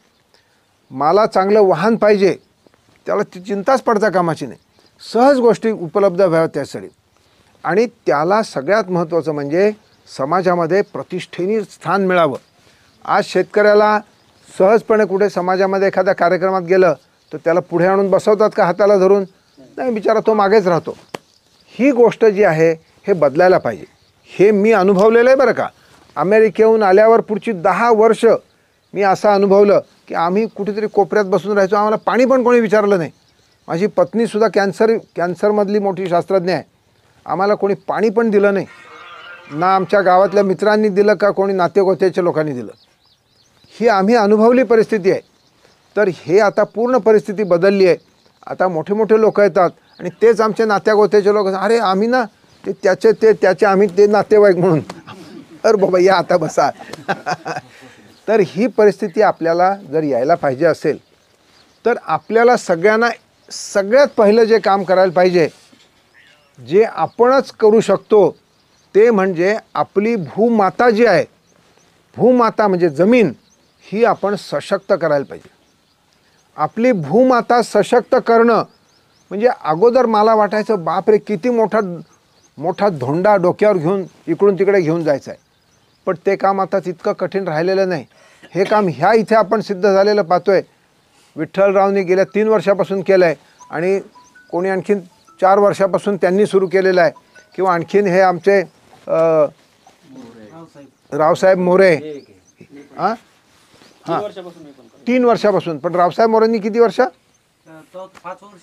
5वं वर्ष म्हणजे त्यांच्याच बरोबर. सो हे तुम्ही आता जे काम सुरू केलेलं आहे, हे तुम्ही ते तंत्र कुठेतरी कोकणात विकसित झालेलं इकडे आणलं, इथे तुम्ही सुरुवात केलं, त्याच्यामुळे तुमच्या घरामध्ये, तुमच्या परिसरामध्ये आनंद येणार आहे. आलेलाही असेल. तर ह्या ज्या गोष्टी आहेत ह्या आपल्या सगळ्या शेतकऱ्यांच्या शेतामध्ये यायला पाहिजेत. आपला प्रत्येक शेतकरी आनंदी झाला पाहिजे. तो तेव्हाच होईल जेव्हा आपली भूमाता सशक्त होईल. भूमाता सशक्त होणं म्हणजे तुमच्या जमिनीचा सेंद्रिय कर्ब वाढणं. आणि दुसरी गोष्ट कसं कळेल तुम्हाला भूमाता सशक्त झाली? हे शेत होतं ज्या शेतात आपण गेलो आहे, मी सांगतो ही भूमाता सशक्त झाली. कशावरून मी सांगत असेन? मी तर काय ते सॉईल सॅम्पल नेलं नाही, लॅबोरेटरीला पाठवलं नाही. कसं सांगू शकतो सांगा बरं तुम्ही? हात वरती करा आणि उत्तर द्या प्रत्येक जणांनी. पिकाचा दर्जा नाही. भूमाता सशक्त झाली, मुळं कुजले गवताचे पिकाचे, त्याच्यामुळं भूमाता सशक्त झाली आणि जमीन भुसभुशीत होणे, नरम होणे, ते मुळं ते सांगतात त्याप्रमाणे मुळं कुजल्यामुळे ती जमीन भुसभुशीत झाली. बरं, जमीन भुसभुशीत झाली, समजा एखादा इथून अंध माणूस चाललाय रस्त्यावरून, ओ दादा या इकडे या, बसा इथे. तुम्ही शेती केली ना तुमच्या लहानपणापासून? हो म्हणतो मी लहानपणापासून मेहनत केली, शेतात राबलो. त्यांना सांगितलं तुमचे 2 हात पुढे करा. दोन्ही एका हातावर पारंपरिक माती दिली, कुठली तरी इथले पारंपरिक जिथे जमीन नांगरतात हे करतात, आणि दुसऱ्या हातावर अंध आहेत, त्यांना दिसत नाही. त्यांना हे कळतं आहे की त्यांनी शेतात काम केलं आहे ना, त्यांच्या हातावर माती देतो आपण. आणि ह्या शेतातली माती त्यांच्या हातावर दिली, ते ओळखतील का कोणची माती सुपीक आहे? कशामुळे? वासामुळे आणि एक हातात ठेवल्या ठेवल्या स्पर्श, आणि हलकी लागेल, हलकी लागेल, मऊ लागेल, हलकी लागेल. ती जमीन जर घेतली आणि ती जमीन जर घेतली तर ह्या हातात ही जमीन आहे, त्या हातामधली जमीन हलकी लागते, कारण ती भुसभुशीत आहे. तुम्ही सांगताय ना भुसभुशीत आहे. ती जमीन मुळं कुजल्यामुळे तयार झालेली जमीन आहे. पिकांची मुळं आणि गवताची मुळं, तणांची मुळं, अशी मुळं कुजून कुजून कुजून ही जमीन भुसभुशीत झालेली आहे. त्यामुळे ही जमीन जर हातावर घेतली तर सहजपणे त्यांच्या हातावरती सांगेल तो अंध व्यक्ती की ही जमीन सुपीक आहे. तेव्हा जमीन भुसभुशीत होणं, त्याच्यामध्ये गांडूळ येणं, त्याच्यामध्ये मुळं कुजणं, ही जी प्रक्रिया आहे ही किती कठीण होती विठ्ठलराव? तुमचे फार पैसे खर्च झाले का हे करायला? का पैसे वाचले? पैसे वाचले, पैसे त्यांचे वाचले आणि ती जमीन अशी झाली. तुमचं पण तसंच, तुमचं पण तसंच, ह्यांचं पण तसंच. ही जर का स्टोरी आहे तर तुम्हाला पैसे बाकीच्यांना वाचवायचेत का नाही? वाचवायचेत. तुमची जमीन सुपीक व्हायला पाहिजे की नाही? पाहिजे. मग ह्या गोष्टी आपल्याला या लोकांच्याकडनं समजून घेतल्या पाहिजेत आणि त्याचा कार्यप्रणाली, प्रोटोकॉल, मला डॉक्टरनीच बरोबर मला पकडलं. प्रोटोकॉल आहे, तुम्ही लावून घ्या, करा ह्यास म्हणलं, करतो, बरोबर आहे. तुमचं पण प्रोटोकॉल पाळायला पाहिजे. तर हे जे आहे, तुम्ही तो प्रोटोकॉल जर पाळलात तर तुमची मोटरसायकल चांगली चालेल. तुम्ही क्लचच्या जागी ब्रेक दाबला, ब्रेकच्या जागी काहीतरी दुसरंच दाबलं तर तुमचा ॲक्सिडेंट होणार. तुम्हाला तो प्रोटोकॉल पाळून पहिले चालवायला शिका. ज्या दिवशी मोटरसायकल चालवायला शिकायची आहे त्या दिवशी काय तुम्हाला असं कोणी म्हणणार नाही इथून तुम्ही आता जा औरंगाबादला, असं कोणीच म्हणणार नाही. तुम्हाला हळूहळू अर्धा एकरमध्ये, 1 एकरमध्ये ती कार्यप्रणाली, प्रोटोकॉल तुम्ही वापरायला शिका. म्हणजे आपोआप. याच्यासाठी तुम्ही आम्हाला काय कुठे आम्हाला काय फी द्यायची गरज नाही का, तुम्ही आम्हाला काय पुष्पगुच्छ देऊन किंवा नारळ ह्यांनी दिलं तसं काय स्वागत करायची गरज नाही. आपली भेटच किती वर्षांनी झाली, इतके वर्ष हे करतात सगळे. आम्ही इथे पोचायलाच इतकी वर्ष गेली, कारण आमची इच्छा अशी आहे की अख्खा देश तसा व्हावा. मग त्या देशामध्ये शास्त्रज्ञ मंडळी आहेत, विद्यार्थी आहेत, अधिकारी आहेत, सगळ्यांना पटवायला लागतं आहे. जसे ह्यांना हसले तसे अख्ख्या देशात आम्हाला हसत आहेत. काही ठिकाणी तर आम्हाला मारायला लोक आले होते. आम्ही आपलं चांगलं सांगायला आलो तर ते आम्हाला त्याच्यामधले 2-3 लोक उठून अंगावर आले आमच्या, तुम्ही आम्हाला काहीतरी फसवायला आले म्हणतात. अरे आम्ही कशाला फसवायला येऊ? तरी पण लोकांचे गैरसमज असतात आणि त्याच्यामध्ये त्याने थांबवणारे लोक पण असतात. त्या गैरसमज असणाऱ्या लोकांना थांबवणारे खूप लोक असतात. तेव्हा आता तुम्ही तुमच्या कृतीतनं हे दाखवून द्या की हे सगळं शक्य आहे, हे आपल्याला पुढे जायचं आहे आणि आपल्याला आपली भूमाता सशक्त करायची आहे. भूमाता सशक्त केली त्याच्यासाठी हा प्रोटोकॉल, त्याच्यासाठी ही कार्यप्रणाली जर तुम्ही वापरली तर तुम्हाला सहजपणे या सगळ्या गोष्टी करणं शक्य आहे.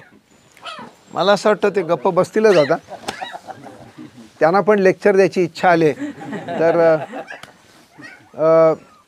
मी आता हां परशुराम भाऊ, हां तुम्ही आता तुमचे विचार सांगा. हां विचारा विचारा. प्रश्न असा होता की आपण ज्यावेळेस पीक लावतोय तर जसं ठरलेलं आहे की इतकं शेणखत टाका, इतकं रासायनिक खत टाका आणि त्याच्यानंतर पुढं जा समजा. तर मग SRTमध्ये आपण बेड तयार केले, पहिलं पीक घेतलं, दुसरं घेतलं, तिसरं घेतलं, मुळ्या कुजत चालल्या, ते सगळं होत चाललं. मग त्याच्यानंतर हे जे निविष्ट टाकतो आपण किंवा पाणी देतो, याच्यामध्ये परत चेंज करावं लागणार आहे का? असं आहे, मी प्रश्नच पुन्हा रिफ्रेश करतो आणि उत्तर द्यायची जबाबदारी मी परशुराम भाऊंच्यावर टाकतो. प्रश्न मला वाटतं असा आहे की आपल्याला एक समजा आमच्याकडे भात हे पीक आहे, तर भात पिकाला आम्हाला सांगतात की 100 किलो नायट्रोजन द्यायला पाहिजे प्रति हेक्टर, किंवा एक समजा गोणीमध्ये सांगायचं किती गोणी युरिया टाकायला पाहिजे असं विद्यापीठा किंवा सरकारी नाही दोन गोण्या नाही, त्याच्यापेक्षा जास्त मला वाटतं 4 गोण्या युरिया किंवा असं मोठ्या प्रमाणात 4 गोणी तरी खत टाकायला पाहिजे. असं भाताच्या पिकाला समजा सांगत असतील आणि ते तेवढं खत हे टाकत पण होते, पण ते आता किती टाकतायत, ते कसं कसं बदल घडत गेला, SRT त्यांनी स्वीकारल्यानंतर काय काय बदल घडत गेले हे ते त्यांच्या तोंडानेच तुम्हाला सगळं समजावून सांगतील. म्हणजे थोडक्यामध्ये, आणि त्याच्यावर मी नंतर मग कॉमेंट करेन. तुम्ही उत्तर तुमचं थोडक्यामध्ये द्या आणि त्याच्यावर मला कॉमेंट करायला वेळ द्या. आता ठेवलं तुम्ही. झालं कसं, जेव्हा आपण सुरुवात केली SRTला तेव्हा विद्यापीठाच्या सुपारीनुसार आम्हाला 70 किलो युरिया ब्रिकेट आम्हाला द्यायला तेही सांगितले. त्याप्रमाणे आम्ही देत राहतो. कारण झालं काय, आपल्याला पीक कमी नको आहे, प्रत्येक शेतकऱ्याला जेवढं गरज आहे तेवढं पीक मिळावं या दृष्टीने आम्ही करत गेलो. नंतर पहिल्या दुसऱ्या वर्षी आम्ही तो प्रोटोकॉल पूर्ण केला.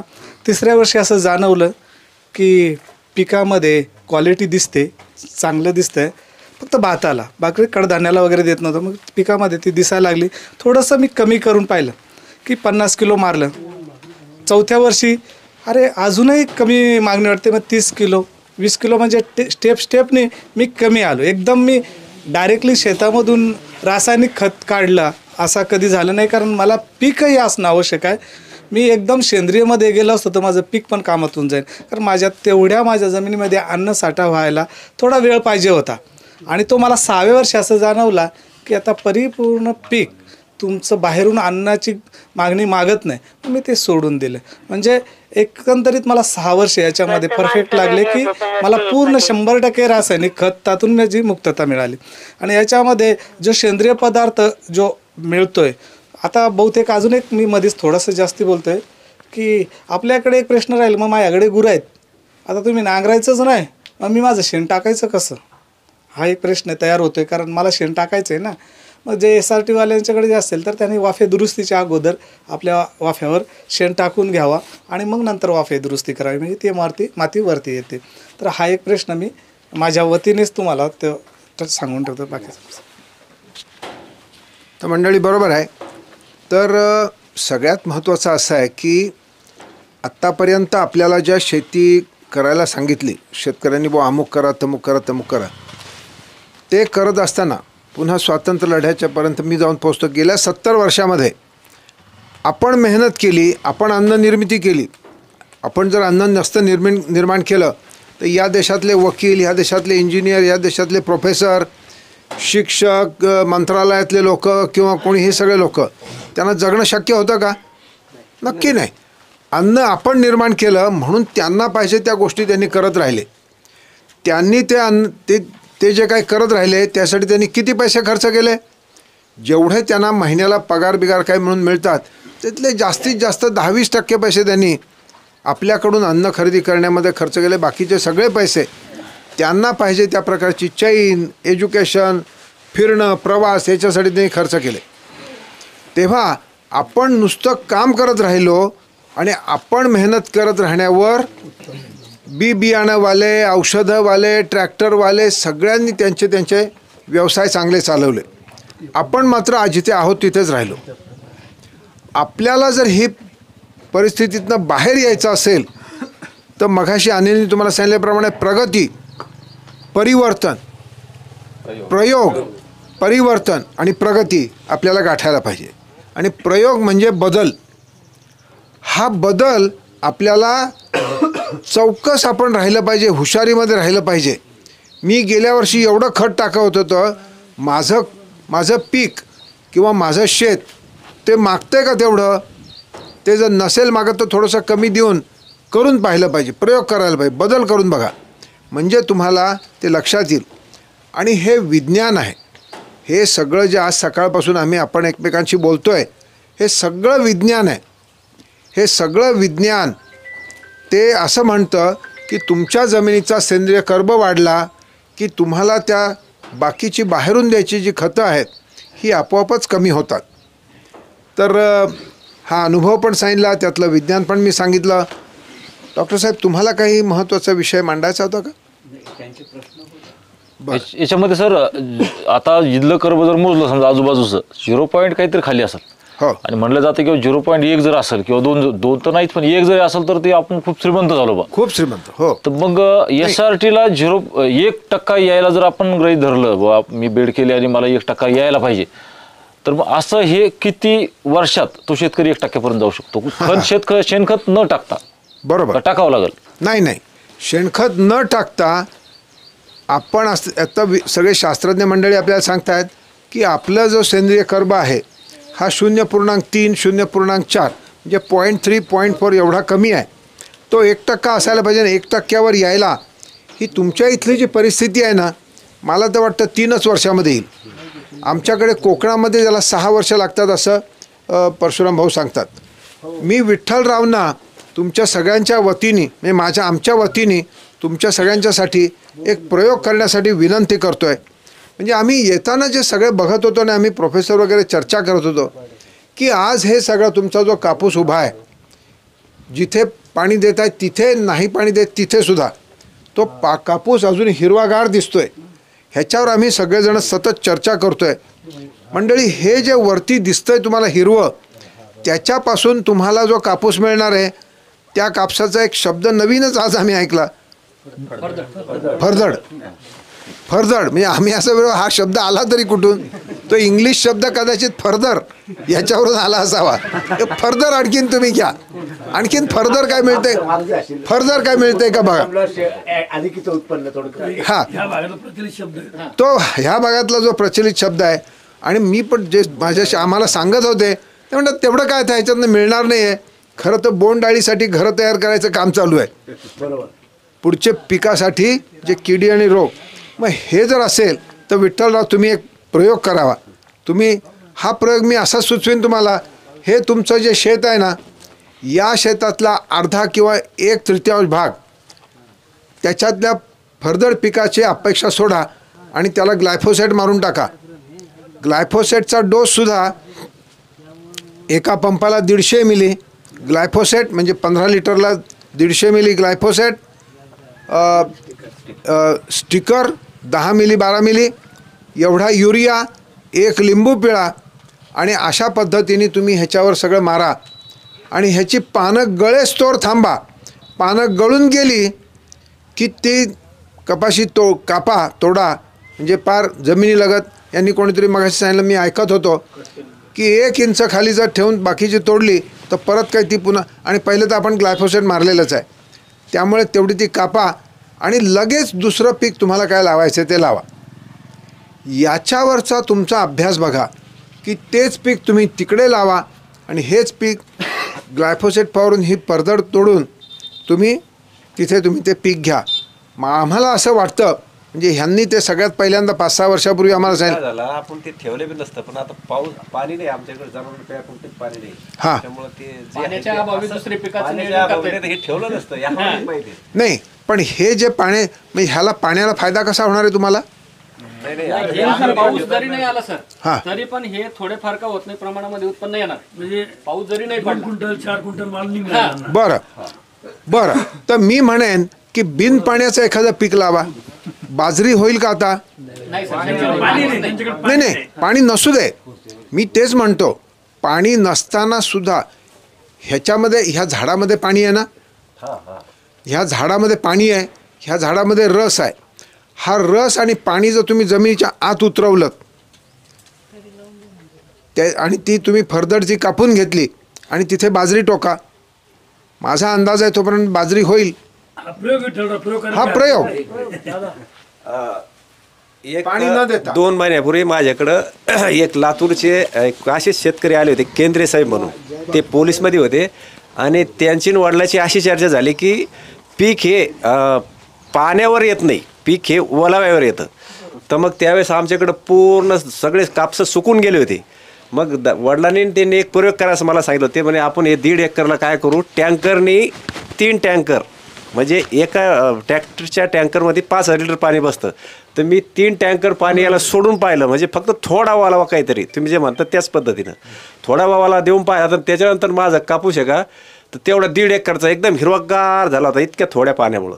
तर तसं काही करायला हरकत नाही मला असं वाटतं. मी तर म्हणतो बाजरी पीक जे घ्यायचं आहे त्याला पाणी पण देऊ नका, जमिनीत उतरवून घ्या.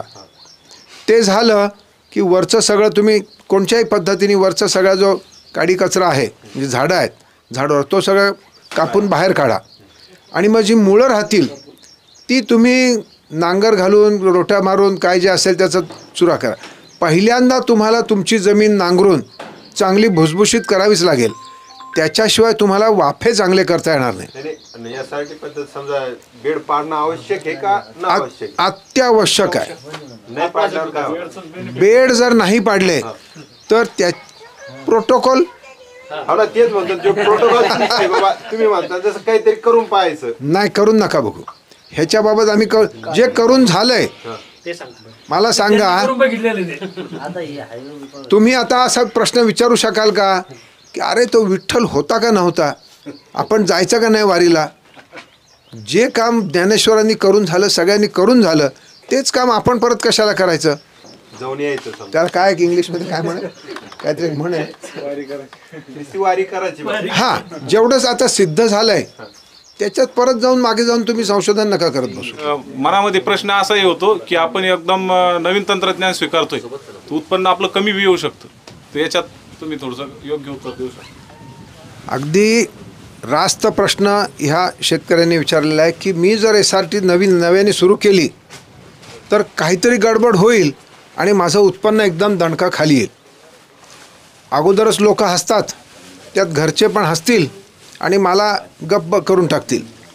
पण मंडळी बिलकुल तशी चिंता करू नका. SRT तुम्ही केल्यापासून पहिल्याच वर्षी तुमचं उत्पन्न वाढणार आहे. हाच अनुभव त्यांनी सांगितला, हाच अनुभव यांचा पण असला पाहिजे. हाच माझा बरं का, माझं उत्तर जरा संपू द्या की पहिल्याच वर्षी उत्पन्न वाढतं. मग मी तर सगळे सांगतात अरे माती तर तयार व्हायला 2-3 वर्ष 3 वर्ष 4 वर्ष लागतील, मग पहिल्या वर्षी उत्पन्न कसं येईल? त्याचं उत्तर असं आहे, मघाशी मी तुम्हाला सांगितलं होतं की शेतकऱ्याचं उत्पन्न चांगलं येण्यासाठी शेतकऱ्याला सगळ्यात जास्त मदत कोण करतो? जीवाणू, सूक्ष्मजंतू. सूक्ष्मजंतूंची काय काय गरज आहे? एक म्हणजे खाद्य सेंद्रिय कर्ब, 2 म्हणजे त्यांनी सांगितलं ओलावा, आणि 3 म्हणजे त्यांनी सांगितलं, मला वाटतं कोणीतरी सांगितलं प्राणवायू, ऑक्सिजन. 3 गोष्टींची गरज आहे. कार्बन म्हणजे कर्ब, 2 ओलावा आणि 3 म्हणजे प्राणवायू. म्हणून गादी वाफे. इथे कोणीतरी म्हणलं ना गादी वाफेच्या ऐवजी सपाट वाफा चालेल का? नाही चालणार. गादी वाफा केला की ऑक्सिजन प्राणवायू जास्त मिळेल का सपाट जागेला? गादी वाफा. वापसा पटकन येतो गादी वाफ्याला. पहिल्या वर्षी समजा पाऊस जास्त झाला, अवकाळी झाला, तो नाल्यांमधनं पटकन निघून जातो आणि गादी वाफ्यामध्ये वापसा चटकन येतो. वापसा शब्द आपण पूर्वजांपासून आपण ऐकतो. तो वापसा म्हणजे प्राणवायू. गादी वाफ्यामध्ये मुळाच्या आजूबाजूला प्राणवायू विपुल पाहिजे आणि मॉइश्चर म्हणजे ओलावा पाहिजे, तो कसा अचूक पाहिजे. तर अशा प्रकारे हा जो ओलावा आणि प्राणवायू आहे हा योग्य प्रमाणामध्ये जर राहिला तर आपल्याला पीक चांगलं येतं. आणि प्राणवायू सूक्ष्मजंतू जीवाणू हे भराभर मोठ्या प्रमाणावर वाढतात. तर अशा पद्धतीने पहिल्या वर्षापासूनच तुमचं पीक चांगलं येईल. परंतु त्याला कायमस्वरूपी जी ताकद पाहिजे, म्हणजे कसाही पाऊस पाणी झालं किंवा खतं कमी लागणं, मेहनत कमी होणं, उत्पन्न सातत्यपूर्वक वाढणं, हे त्या जमिनीचा सेंद्रिय कर्ब जसा वाढेल तसं ते सगळ्या गोष्टी तुम्हाला दिसतील. सर हे नंतर तुम्ही म्हणता जसं कर्ब वाढेल तसं उत्पन्न वाढत चालेल आपलं, बरोबर आहे. आता आम्ही जे बेड केले, आता बेड केल्याच्या नंतर त्याच्यावर तर काही खत पिरू शकणार नाही आम्ही, तर याच्यासाठी काय शिफारस करू शकता की कोणत्या खतं मात्र आपण त्यावेळी देऊ शकतो त्याला? पहिल्याच वर्षी जमीन तयार करताना, नांगरट करताना पहिल्या वर्षी तुम्ही त्याच्यामध्ये काही शेणखत वगैरे असेल, शिटखत, कोंबडी खत वगैरे जे काय असेल ते जरूर टाकावं. परंतु समजा ते नसलं, आता ह्यांचं शेत आहे, ह्यांनी सांगितलं की मी रोटावेटर मारू का? ह्यांनी रोटावेटर मारला, मी म्हणलो त्याप्रमाणे ग्लायफोसेट मारायचं, पानं पिवळी पडली की रोटावेटर मारायचा. ह्याच्यामध्ये कोणतंच शेणखत बिनखत टाकायची गरज नाही. भरपूर त्याच्यामध्ये ते शेणखतापेक्षा भारी हे काम इथे होणार आहे. काही तुम्हाला करायची गरज नाही. आणि दुसरं म्हणजे बी लावताना त्याला जो बेसल डोस आहे, म्हणजे कोणचंही बी लावताना, कपाशीचं बी लावताना तुम्ही त्याला कोणचं काय 17-7 10-24-26 काय किंवा 19-19-19 काय असं जे गोळी खत आहे तेवढं जर तुम्ही दिलं त्याला तर चांगलं आहे. नाही उकरून म्हणजे आपण हे बघा भोक जे पाडू बी टाकण्यासाठी त्याच भोकामध्ये बियाच्या बरोबरच ते खत टाकायचं. पण त्या बियाच्या त्याबरोबर जे खत टाकायचं ते खत कॉम्प्लेक्स, म्हणजे जसं सुफला आहे 15-15-15 आहे ना, 15-15-15 किंवा संपूर्ण आहे 19-19-19 ही कॉम्प्लेक्स खत आहेत, हे चालेल. पण युरिया नका टाकू, युरियानी जळेल. नाही मी जळणार नाही का सुफला किंवा संपूर्ण टाकलं 100% जळणार नाही, परंतु बिया बरोबर सोबत. पण यंत्र आता जे आम्ही काढतो आहोत, जे यंत्राच्या मागावर आम्ही आहोत, ते असं असणार आहे की एका ओळीमध्ये बी पडणार आहे आणि त्याच्या बाजूलाच खत पडणार आहे. पण कसं आहे, शेतकऱ्याचा आजचा प्रश्न तुम्हाला यांनी सांगितलं मला आज जगायला पाहिजे. ड्रॉपिंग येत आहे, हाताला धरून ड्रॉप केलं की त्याच्यातनं खत जातं. बरोबर, त्याला जॅब प्लॅन्टर असं म्हणतात. जॅब प्लॅन्टर, हां ते जे आहे हाताने ढकलायचं पुश सीडर. हां हे जे आहे पुश सीडर, याला खत आणि बी दोन्ही टाकायची व्यवस्था आहे, त्यांनी जरूर टाका. पण त्या बॉक्समध्ये खत आणि बी मिक्स नका करू. हां बरोबर, ते यंत्र बिलकुल अतिशय सोन्याहून पिवळं. प्रश्न असा आहे की काही जण सांगतात की मोसंबीमध्ये हरळ आणून टाका, ज्या कारणानं मोसंबीची जी जमीन जी आहे ती थंड राहील आणि मुळ्या हे आदान प्रदान त्या मोसंबीला करतील हरळीच्या मुळ्या, आणि त्याच्यामुळे तुमची पिकं चांगली येतील. याच्यामध्ये जर हात वर करायला सांगितलं की हा मोसंबीना किती जणांना हरळीना मोसंबी गेलेली पाहिली आहे का? तुम्ही आहे का? त्याला दाखवू आपण कॅमेऱ्यामध्ये. तुम्ही हरळीना मोसंबी तोडली बरोबर आहे? बर, तर तुमचं मत याच्यावर काय आहे? नाही, माझ्या प्लॉट मध्ये हरळ इतकी झाली त्यावेळेस राऊंड वगैरे निघलेलं, तर त्याच्यामुळे मी ते प्लॉट तोडून टाकला. मग आता SRT मध्ये सुद्धा तण दे धन असा शब्द आपल्याला ऐकायला मिळतो, तिथं सुद्धा तण दे धन आपल्याला ऐकायला मिळतो, आणि तण खाई धन हे तुमच्या बाबतीत झालेलं आहे. ते त्यावेळेस राऊंड वगैरे नव्हतं ना, यासाठी मध्ये कसं आहे. नाही पण मला एक म्हणायचं की आपण सर आतापर्यंत सांगतात की वरचं जे आहे ते वरचं तोडून आपल्याला मुळाचं खाद्य तयार करून द्यायचं आहे, असं सरांचं म्हणणं आहे. नाही तर मग आपले असं आहे, आमचं म्हणणं अतिशय स्पष्ट आहे की त्याच्यामध्ये हरळी, आता म्हणजे मोसंबीमध्ये हरळी, लव्हाळी किंवा आणखीन कोणचं ही जे तण आहेत ना, हे बिलकुल नका येऊन देऊ. तण देई जरी असलं तरी आपल्याला कोणचं तण पाहिजे की जे एक फवारा मारला की त्याचं रस सगळा जमिनीत उतरायला पाहिजे, त्यांनी मरावं आणि आपल्यासाठी खत बनावं असं पाहिजे.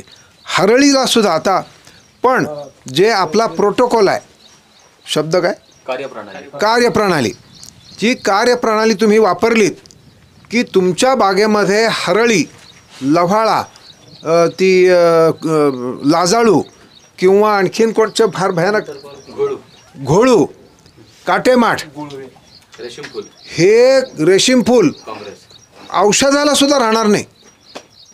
हे जे वाईट तण आहेत हे औषधाला पण राहणार नाहीत. मग आपल्या SRT नुसार परंतु SRT नुसार तण तर पाहिजेत. ते तण असे आहेत की हे तण जशी गवतं आहेत किंवा जे आणखीन काही जे वाऱ्याने उडून येणारे तण आहेत हे येतातच, आणि ते जास्त प्रमाणात येतात, ते जास्त जोरात येतात. कारण जमीन जशी सुपीक होते ती काय फक्त आपल्या कापसासाठीच होईल का, तणांसाठी पण ती जमीन सुपीक होते, आणि तण पण जोरात येतात, तण रसरशीत येतात.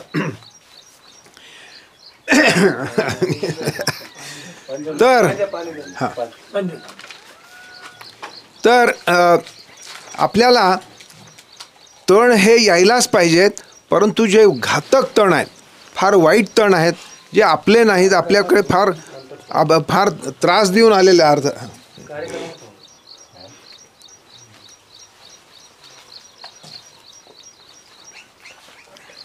तर हे जे तण आहेत, हे तण आपल्याला कायमस्वरूपी घालवता येतात. बागा आपल्या निश्चितपणे बिलकुल बाग तोडायची वेळ येत नाही. आणखीन अर्थात जेव्हा पहिले चिवट तण असतात ना, काही हरळीसारखे, ते घालवताना जरा थोडं चिवटपणे राहावं लागतं. तुमच्या कोणावरही जेव्हा अशी परिस्थिती येईल की सर्वसाधारण माहितीनी ते जमत नाही आहे, तण नियंत्रण, तण नष्ट करणं नाही, तण नियंत्रण पण, तण नियोजन, तण व्यवस्थापन, जर तुम्हाला काही केलं असे काही अडचणीच्या टप्प्यावर येऊन तुम्ही पोचलात तर मग आम्ही आहोत, तुम्हाला 100% आम्ही मदत करू. हे आमचे जे इथे खंदे कार्यकर्ते आहेत, गव्हाणे आहेत, रावसाहेब मोरे आहेत, हे सगळे जे आमचे विशेष कार्यकर्ते आहेत. सगळ्यात महत्त्वाचं आपण ज्यांच्याकडे आहोत ते विठ्ठलराव आहेत. तर हे जे कार्यकर्ते आहेत यांच्या माध्यमातून तुम्ही आम्हाला सांगा, विठ्ठलराव, जर अशी परिस्थिती निर्माण झाली की हे काय हाताच्या बाहेर जाते, आम्ही तुम्हाला गॅरंटी राहतो की ते तुम्हाला आम्ही कंट्रोल करून दाखवूच. SRTनुसार शेतकरी या तंत्रामध्ये काम करायला लागला, त्याने कापूस लावला, कापूस बेड केले, याचा अर्थ आडवी उभी त्याची पाळी संपली, त्याच्यानंतर मेहनत संपली. पण ज्या वेळेस गवत वाढतं आणि पीक वाढतं, तर गवत हे जमिनीचं स्वतःचं लेकरू आहे आणि आपण जे पीक लावतोय हे तिचं परक लेकरू आहे. तर हे वाढायला गवत स्वतःचं लेकरू जास्त वाढवती, तर दुसरं लेकरू वाढवत नाही, जसं की आपण पीक म्हणू. याचं उदाहरण तुम्ही मोसंबीमध्ये घेतलं असेल, भाऊ मोसंबीमध्ये याचं उदाहरण घेतलं असेल, येडलिंबू ही फास्ट वाढतं पण मोसंबी वाढणार नाही, कारण की येडलिंबू हे तिचं लेकरू आलं, त्याची फांदी आली. तर तशा प्रकारे समजा ज्या वेळेस शेतकऱ्यांना यांना तयार करायचे, यासाठी चालू करायची, पण ज्यावेळेस पिकं लावली, आपली वेगवेगळी पिकं, सोयाबीन असेल, तुमचं कापूस असेल, हरभरा असेल, तर हरभऱ्यामध्ये तर कुठलं तणनाशक शिफारस पण केलेली नाही आहे. तर मग याची स्पर्धा कशी थांबवायची आणि कुठलं तणनाशक त्यावेळेस मारायला पाहिजे, त्या हिशोबाने विचार केला. तर हे माझं रेकॉर्डिंग चालू आहे, चालू. आपल्याकडे या सर्व पिकाचे एक PDF आहे थोडक्यात, म्हणजे नाही तुम्ही हे बघा, हे अप्रतिम प्रश्न विचारलेला आहे, अत्यंत महत्त्वाचा प्रश्न आहे. पण याचं उत्तरसुद्धा, प्रश्न जर 100 मार्काचा असेल तर यांच्याजवळ उत्तर 110 मार्काचं आहे. त्या उत्तर. नमस्कार, मी रावसाहेब दगडू मोरे, शेती करतो. पण आपण जे प्रश्न विचारले, या पूर्ण तणनाशकाची आपल्याकडे एक PDF आहे. कुठल्या पिकात कुठलं तणनाशक मारा ते शिफारसीनुसारच मारा, अशी पूर्ण PDF आहे आपल्याकडे. त्याच्यामुळे या तणनाशकावर एवढे प्रश्न विचारल्यापेक्षा आपल्याला समजा आता एक कापूस काढला, कापूस कट केल्याच्या नंतर आपल्याला जे पीक घ्यायचं ते कशा पद्धतीने घ्यायचं, असा जर कोणा शेतकऱ्याचा प्रश्न असेल तर तसे प्रश्न विचारा. तणनाशकाच्या बाबतीत आपल्याकडे PDF आहे, कोणाला पाहिजे असले तर आपण ती मोबाईलद्वारे PDF प्रत्येकाला टाकू. त्याच्यामुळे PDFचे नाही भाऊ, PDF मध्ये वाचणं आणि लोकांनी ऐकणं तुमच्या तोंडातून हे फरक आहे.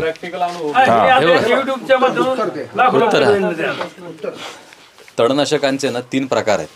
त्याच्यामध्ये एक आहे उगवणपूर्व तणनाशक, एक आहे उगवण पश्चात मारायचे तणनाशक आणि एक आहे सर्वसामान्य तणनाशक. जेव्हा आपण टोकण करतो, बियाची कापसाची टोकण करतो, तेव्हा त्या टोकण केल्यानंतर आपण ते जेव्हा आपलं बी उगवायच्या अगोदर जे तणनाशक मारलं जातं त्याला उगवणपूर्व तणनाशक म्हणतात. उदाहरणार्थ कापसासाठी आपण पेंडीमिथॅलिन म्हणजे स्टॉम्प हे तणनाशक वापरतो. ते काय करतं की आपल्या कापसाला उगवू देतं पण इतर तणांना दाबून ठेवतं. त्याच्यानंतर जेव्हा आपला कापूस वाढतो, साधारणतः 1-2 महिन्याच्या वाढीच्या स्थितीमध्ये आहे आणि अशा वेळेला इतर तणं पण वाढतात, त्यावेळेला तण आणि पीक असं दोन्ही शेतामध्ये असतं. अशा वेळेला आपल्याला उगवण पश्चात तणनाशक मारायचं आहे. उदाहरणार्थ हिटवीड नावाचं तणनाशक आहे कापसामध्ये किंवा टर्गा सुपर आहे, ही उगवण पश्चात माराची तणनाशकं आहेत. अशी प्रत्येक पिकासाठी वेगवेगळी तणनाशकं आज बाजारामध्ये उपलब्ध आहेत. म्हणजे मक्यामध्ये तुम्हाला उगवणपूर्व तणनाशक आहे अट्रॅझिन, तर उगवण पश्चात आहे लावडीस म्हणून. तसं असं वेगवेगळ्या हरभऱ्यामध्ये सुद्धा आहे, त्याच्यामध्ये सुद्धा टार्गा सुपरची पावडर फॉर्ममध्ये वापरली जाते हरभऱ्यामध्ये सुद्धा. तर आता ही अशी प्रत्येक पिकासाठी वेगवेगळी तणनाशकांची उगवणपूर्व आणि उगवण पश्चात तणनाशकं बाजारामध्ये उपलब्ध आहेत. आणि ते रावसाहेब जे म्हणत होते की ते आपल्या SRTच्या पुस्तिकेमध्ये पण दिलेली आहेत. तर ही आता सगळ्याभर माहिती उपलब्ध आहे. पण लक्षात घ्या की महत्त्वाची 3 तणनाशकं आहेत प्रत्येक पिकासाठी: उगवणपूर्व, उगवण पश्चात आणि काढणी झाल्यानंतर जी पीक पण मारायचं आहे आपल्याला आणि तण पण मारायचं, दोन्ही पण मारायचे. त्यासाठी आपल्याला राऊंडअप आहे, पॅराक्वाट आहे. तर ही पिकाची तणांची परिस्थिती, तो वेळ आणि योग्य ती परिस्थिती बघूनच आपल्याला ते तणनाशक वापरायचे.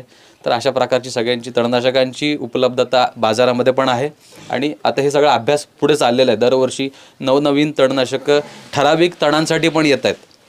विशेषतः म्हणजे काँग्रेसच फक्त मारायचं आहे किंवा दुसरंच कुठलं तरी मारायचं आहे, अशा प्रकारची पण काही स्पेसिफिक तणनाशकसुद्धा बाजारामध्ये येतात. आणि ते सगळे आता सतत आपले प्रयोग चाललेलेच असतात. परशुराम भाऊंच्या शेतावरती, दादांच्या शेतावरती इथे सगळ्याचे नवनवीन तणनाशकांचे प्रयोग काही शेतकरी पण करत असतात, त्यांच्याकडनं पण ते कळत राहतं. तर तणांचं व्यवस्थापन दादांनी जे सांगितलं की ते तणनाशकांच्या सहाय्यानेच व्हायला पाहिजे. ते मेकॅनिकल म्हणजे हाताने खुरपीने होणं हे ह्या परिस्थितीला म्हणजे शून्य मशागतीमध्ये चांगलं नाही आहे. त्यांनी वाईटच परिणाम होईल. जर का आपण खुरपी आणि नांगराच्या पाळ्या घालत राहिलो तर सगळे आपली जीवाणुसृष्टी नष्ट होईल. त्याच्यामुळे आपल्याला जर का तणांपासून खत निर्मिती करायची असेल तर ह्या वेगवेगळ्या पद्धतीची ही तणनाशकांच्या शिफारशी आहेत, त्यांचा वापर केला पाहिजे. धन्यवाद. गोल नावाचं जे तणनाशक आहे त्याला ऑक्सिफ्लोरोफेन त्याच्यामध्ये घटक आहे, केमिकल घटक. तर तो जो ही आहे तो कांद्यामध्ये विशेषतः जास्त मोठ्या प्रमाणात वापरला जातो. पण ते इतर पिकांसाठी म्हणजे दादांनी भातामध्ये पण उपयोग केला. त्यावेळेला माहितीच नव्हतं की हे भातामध्ये पण चालेल की काय. तर नाही नाही तसं नाही. बऱ्याचशे गोष्टींचं ही आहे. कुठलं तणनाशक कशामध्ये वापरायचं, कॉम्बिनेशन्स त्याला म्हणतो आपण, की एकमेकांच्यामध्ये कॉम्बो तयार करायचे. ग्लायफोसेट पण घ्यायचं आणि गोल पण घ्यायचं. पण ती परिस्थिती ठरवते कुठल्या परिस्थितीमध्ये.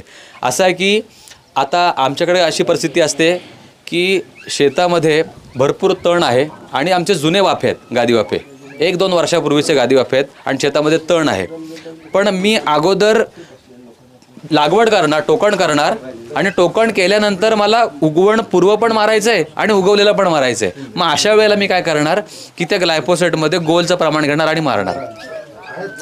ती परिस्थिती ठरवते केव्हा ते गोल त्यात टाकायचं. ते जे आपण आपल्या शेतामध्ये जुने वाफे आहेत आणि जुन्या वाफ्यावरती तण आहे आणि त्याच्यामध्ये आपल्याला नवीन लागवड करायची आहे, नवीन पिकाची, दुसऱ्या पिकाची. तर अशा वेळेला आपण काय करतो, अगोदर लागवड करून घेतोय आणि मग त्याच्यामध्ये उभं असलेलं तण आणि उगवू नये याच्यासाठी गोल आणि राऊंडअप म्हणजे ग्लायफोसेट याचा आपण म्हणजे हे दोघांचा कॉम्बो तयार करून आपण त्याच्यावरती फवारणी करतोय. तर ती परिस्थिती फार महत्त्वाची आहे. सर आता हे जे काँग्रेस आहे ना, आता याला बियाणं आलंय आणि आता आपल्याला ते ग्लायफोसेट मारून त्याला फवारून नष्ट करायचे. बरोबर. तर त्याचं बी जळतं का ज्यावेळेस आपण मारतो त्यावेळेस जळतं का ते बी? परशुराम भाऊ कुठे गेले? हां नाही असं आहे की SRTचा प्रोटोकॉल एकदा तुम्ही वापरायला सुरुवात केली समजा या शेतामध्ये, तर पुढच्या 3ऱ्या पिकाला इथे काँग्रेस येणारच नाही.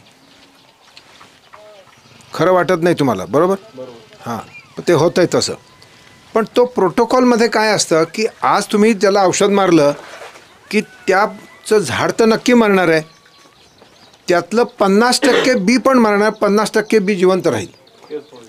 पण पुढच्या वेळेला जर समजा पीक समजा आपण इथे पुढच्या वेळेला पीक दुसरं कोणचं येईल नवीन? हां, सोयाबीन येईल. सोयाबीनला तुम्ही जे लावणार सोयाबीनला, ते सोयाबीन लावल्यावर सोयाबीनला प्री इमर्जन्स कोणचं आहे?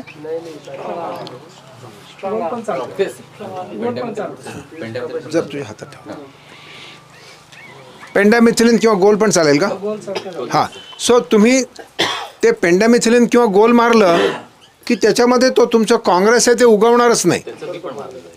त्याचं उगवत होत असताना जे 50% बी शिल्लक आहे ते पडलेलं आहे, ते उगवत असताना त्याला ते मारून टाकेल. म्हणजे आत्ता समजा तिथे 1000 झाडं आहेत, पुढच्या वर्षी तिथे 300 झाडं येतील पुढच्या पिकाला आणि त्याच्या पुढच्या पिकाला 3 झाडं येतील. आणि 3 झाडं ती काय पुढे त्याची प्रजा वाढवू शकत नाही, ती कदाचित तशीच मरून जातील. तेव्हा अशा प्रकारे हळूहळू तुमचे 3 ते 4 पिकामध्ये यातली बरीचशी तणं जी आहेत ती दिसेनाशी होतात. आणि जे तरीसुद्धा तणविरहित ते स्वतः तिचं लेकरू आहे. तणांचं बी हे जमिनीचं स्वतःचं लेकरू आहे.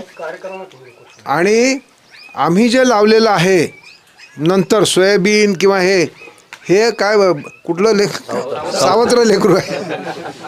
इतका भारी विचार आज आम्हाला मिळालेला आहे. आम्ही त्यामुळे श्रीमंत झालेलो आहोत.